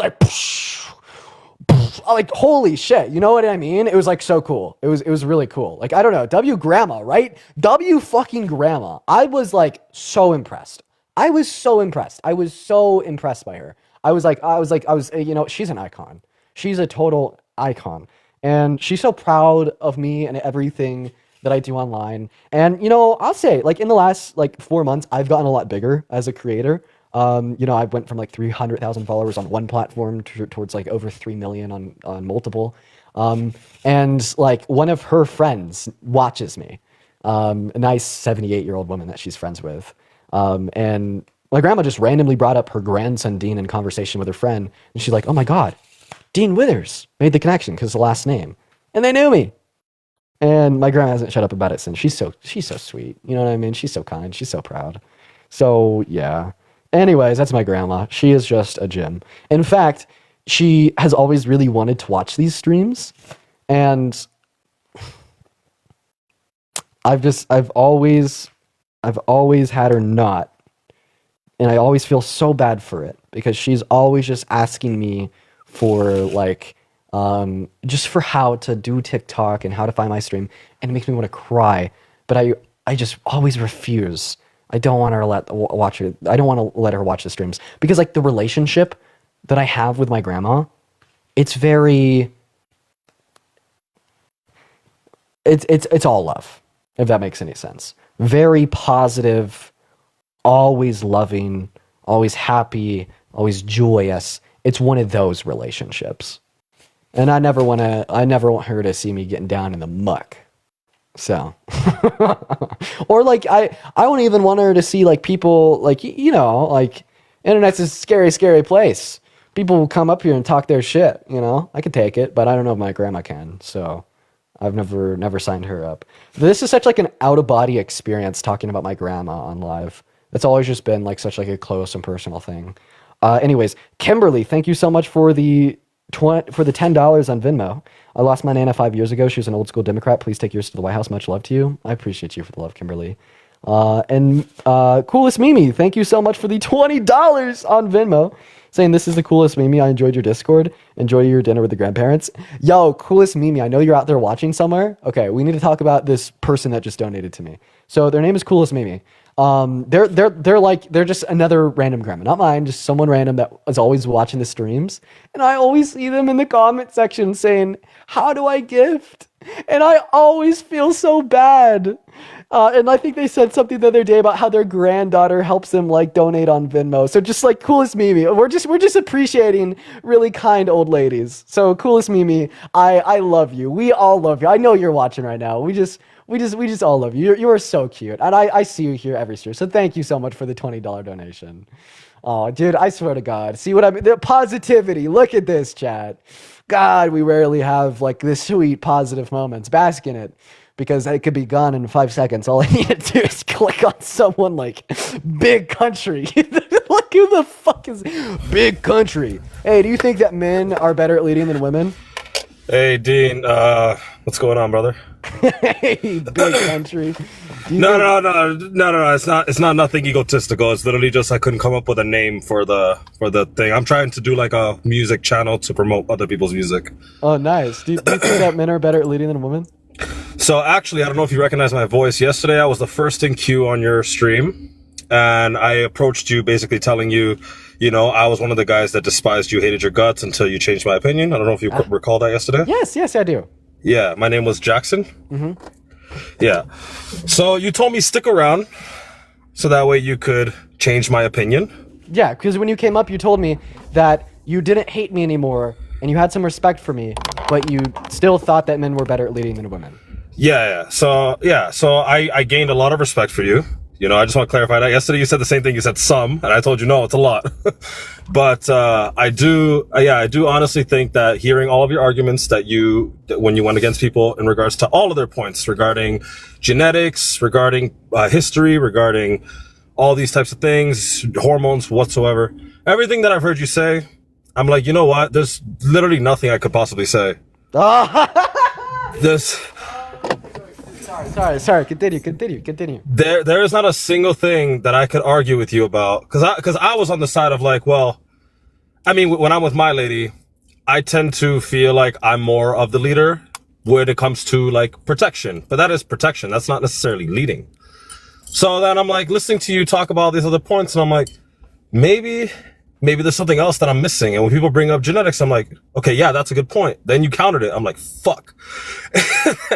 And then you made the correlation with race. And I'm like, fuck. I'm like, yeah, you know what? No, there's really nothing. There's no correlation with better leadership and gender. It's just about person to person. Dude, I'm actually getting teary-eyed right now, bro. The reason what it is, bro? Dude, oh my God. I'm not one to, like, obviously I would be considered in opposition to you, right? Because like I lean more to the right, but I'm not an idiot. I'm not going to sit here and pretend like I'm still in the right when you've proven me wrong. Dude, you know what I mean? You are the reason I do this. Seriously, you are the reason I do this. Republican older guy that holds to traditionalist beliefs that in all reality has a good heart and a good brain, but has just never been exposed to anything but harmful beliefs. You want to know something better? If you take a look at me, Dean, obviously I can't turn on my camera. You would look at me on the street and be like, that's some fucking hillbilly redneck from hell. Like, I have a big beard, bro. I'm a little jacked, whatever. But I'm like, nah, I genuinely enjoy listening to this guy's streams. I still don't agree with you with the Kamala Trump thing, but that's a different story. That's a different topic for another day. I got 4 years to get to you. Don't worry. Hey, you know what? And I'm gonna stick around. I'm gonna stick around because you know why? I can't disagree when someone is making good points. You bring to me what Charlie Kirk originally brought to me when I disagreed with Trump. Right? And I went to see Charlie Kirk's stuff and I'm like, you know what? He makes a lot of good points. Dude. I'm not gonna shy away from listening to you, and maybe you might, convert me in a sense. I appreciate you for concerning yourself with rationalism. That's the thing. And this is just exactly what happened to me. Like I was just a lot younger. I had held a lot of like harmful beliefs that I now retrospectively call harmful. I didn't call them harmful then, and it wasn't with exposure to ideas like, oh, like you asshole, be kind, because I didn't care enough. It was with exposure. Sorry, I don't mean to interrupt you, but like, please, everyone, stop sending me gifts. I don't collect anything from here. Send it to Dean. I don't collect. So you're sending it, and it's just gonna go into the abyss. Just send it to Dean. Well, you could set it up so you could collect. Just saying. But like with exposure, like to like the idea that you could not only be a better person and make the people around you not feel harm, and just kind of be explained to how systems of harm can work on the societal level, and then like also how a lot of what I believe in is wrong and actually does hurt people in a larger scale.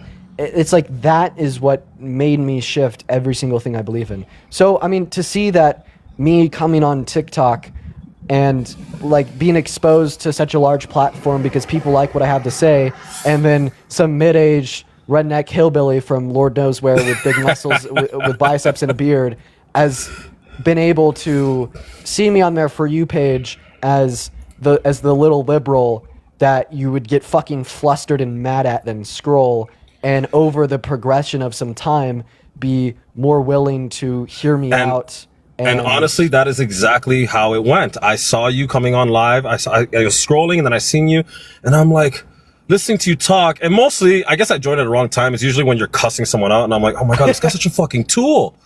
Like, I can't stand this. Like, I'm open for debate, for whatever, but I'm not gonna cuss you out. I'm just gonna talk facts. And then when you're cussing someone out, wrong timing, I guess. And I'm just like, this guy's such a fucking tool. How are you gonna get your message across? Then I stuck for a whole live, and I'm like, okay. Clearly, context matters. Someone came at you first. Someone joined in and called you a maggot with the other letter. And I'm like, what the fuck, dude? And by the way, before you kick me off or before you get to the next person, message out there for everyone in the guest box that's on my side politically. Dude, don't fucking get on here and argue with this guy about anything other than politics, because as far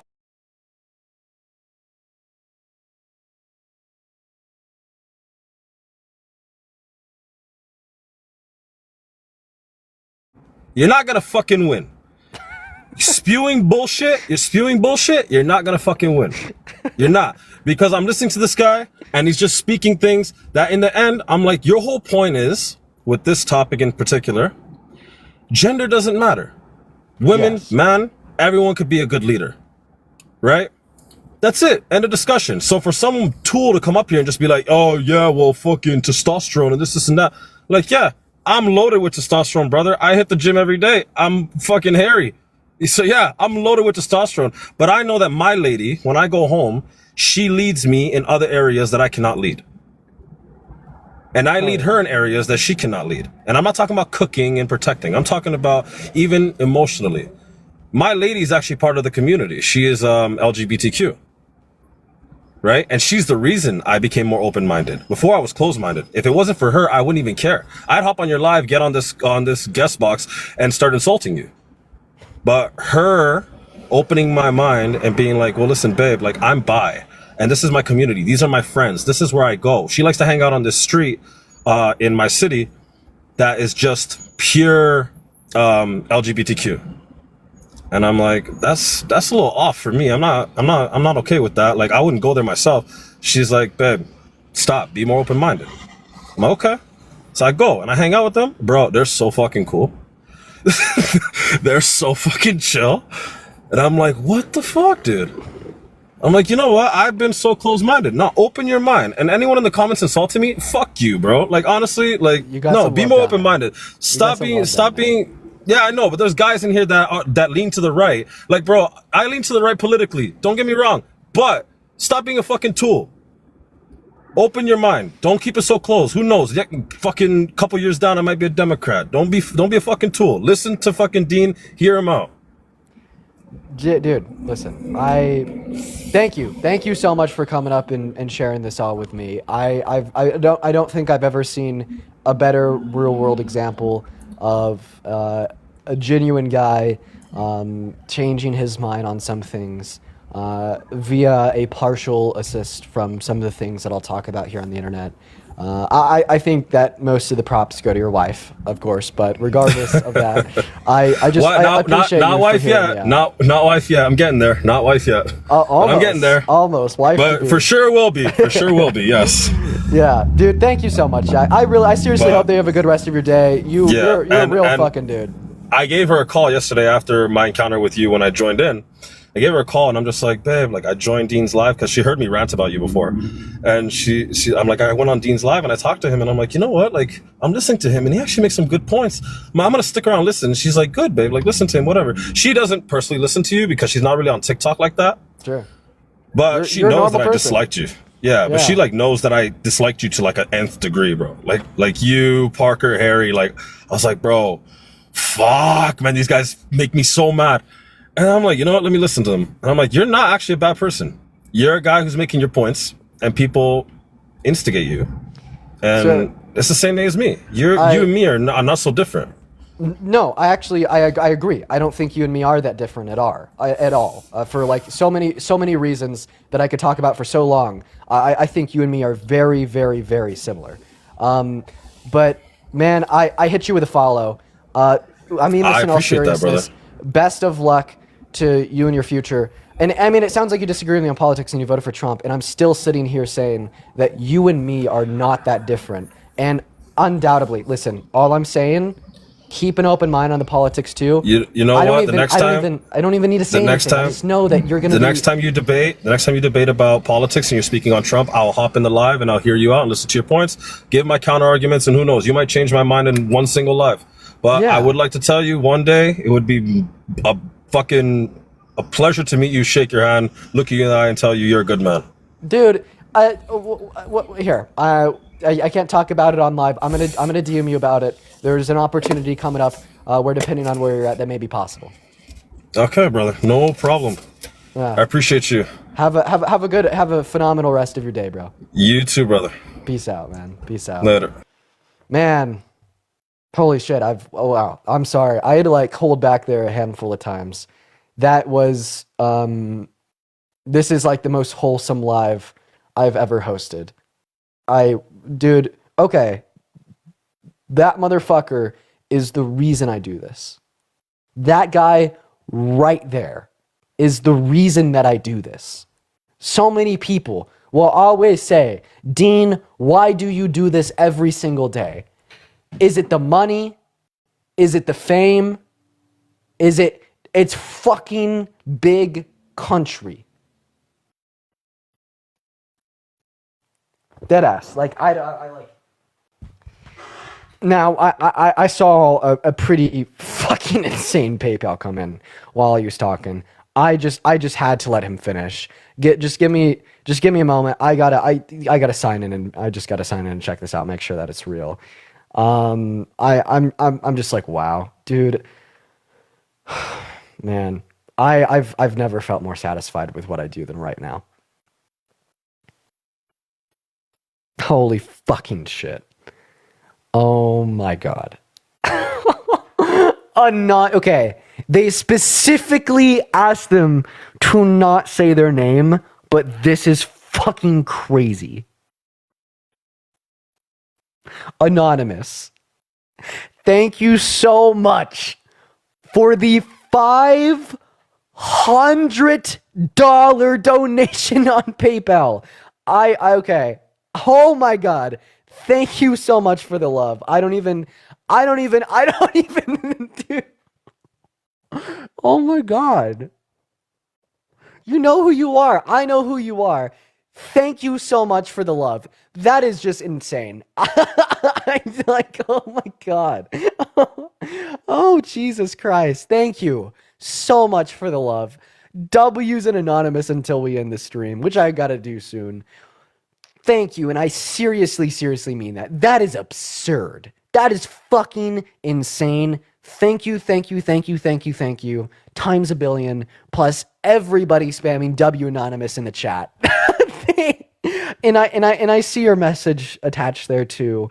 And I've spoken to you a little bit in the past, or you know, you've been donating to a while, and I always read your messages. You're a good person, and I just really appreciate you. You know who you are. And Sid with a $50 donation on Venmo. Thank you, Sid. Everybody, please all show some love to Sid. Sid says, you're changing lives, Steam. Thank you for everything you do, seriously. Thank you, Sid and Anonymous. Please show them love. And seriously, Anonymous, once again, I cannot fucking verbalize, put into spoken language how insane that is. I just once again, thank you for the $500 donation. That's absurd. I don't deserve that at all. I mean it. And Jackson, I appreciate you for the galaxy. Lenny, thank you for the low crown. So yeah, guys, you know, I think something that conversation with Jackson just demonstrated to me is that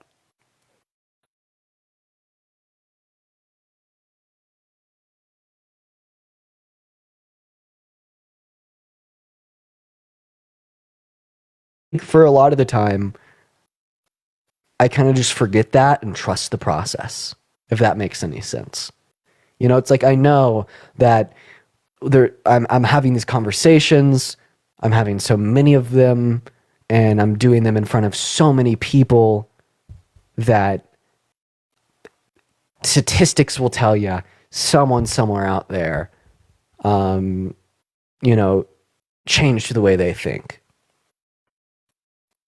Jackson, I appreciate you for the hand arts, man. Don't you worry about it. That's Big Country, by the way. His name's Jackson. That's fucking Jackson right there. I appreciate you. Thank you, bro. And I guess I would never get to meet one of these people, one of these silent, unknown people that I genuinely helped completely change their perspective on an issue. I mean, 1 to 180.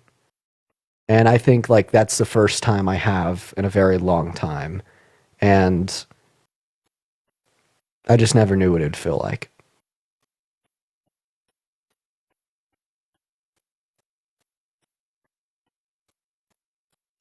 I'm going to go ahead and get off for the night. I'm in a very good mood. It was a good stream today. I mean, just so incredibly wholesome. Dude, this is just unreal. I'm almost like talking to myself when I say this. Talking to myself, I know it's...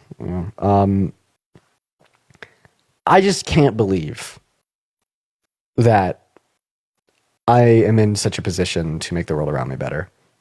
Something I'll share with you guys just before we head off. I'm a dude. It'll take me like 5 seconds to change for dinner. I could push the envelope a little bit of time because, we're having good conversations. Something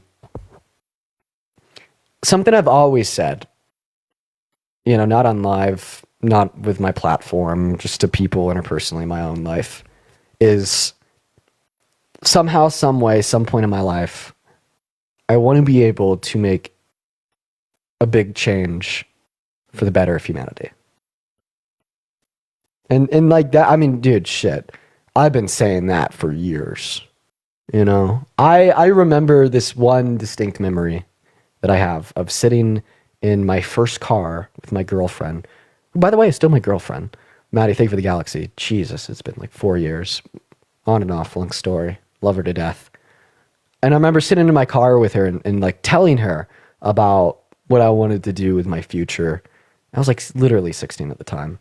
And we were just kind of talking about the future. And I remember like telling her that I wanted to change the world. I remember saying that verbatim. Didn't know how, didn't know when, didn't know where. Didn't know how much change. Big or little. And I'm sitting here today after our conversation with Big Country, just reflecting on how I have a little bit. But once you start, you never stop. World's not done changing yet. I love you guys. I'm going to go and hop off for the night. Great stream, guys. Go raid Parker. Show him some love. Dean raid in his chat. At Parker, get a job. Peace out, guys.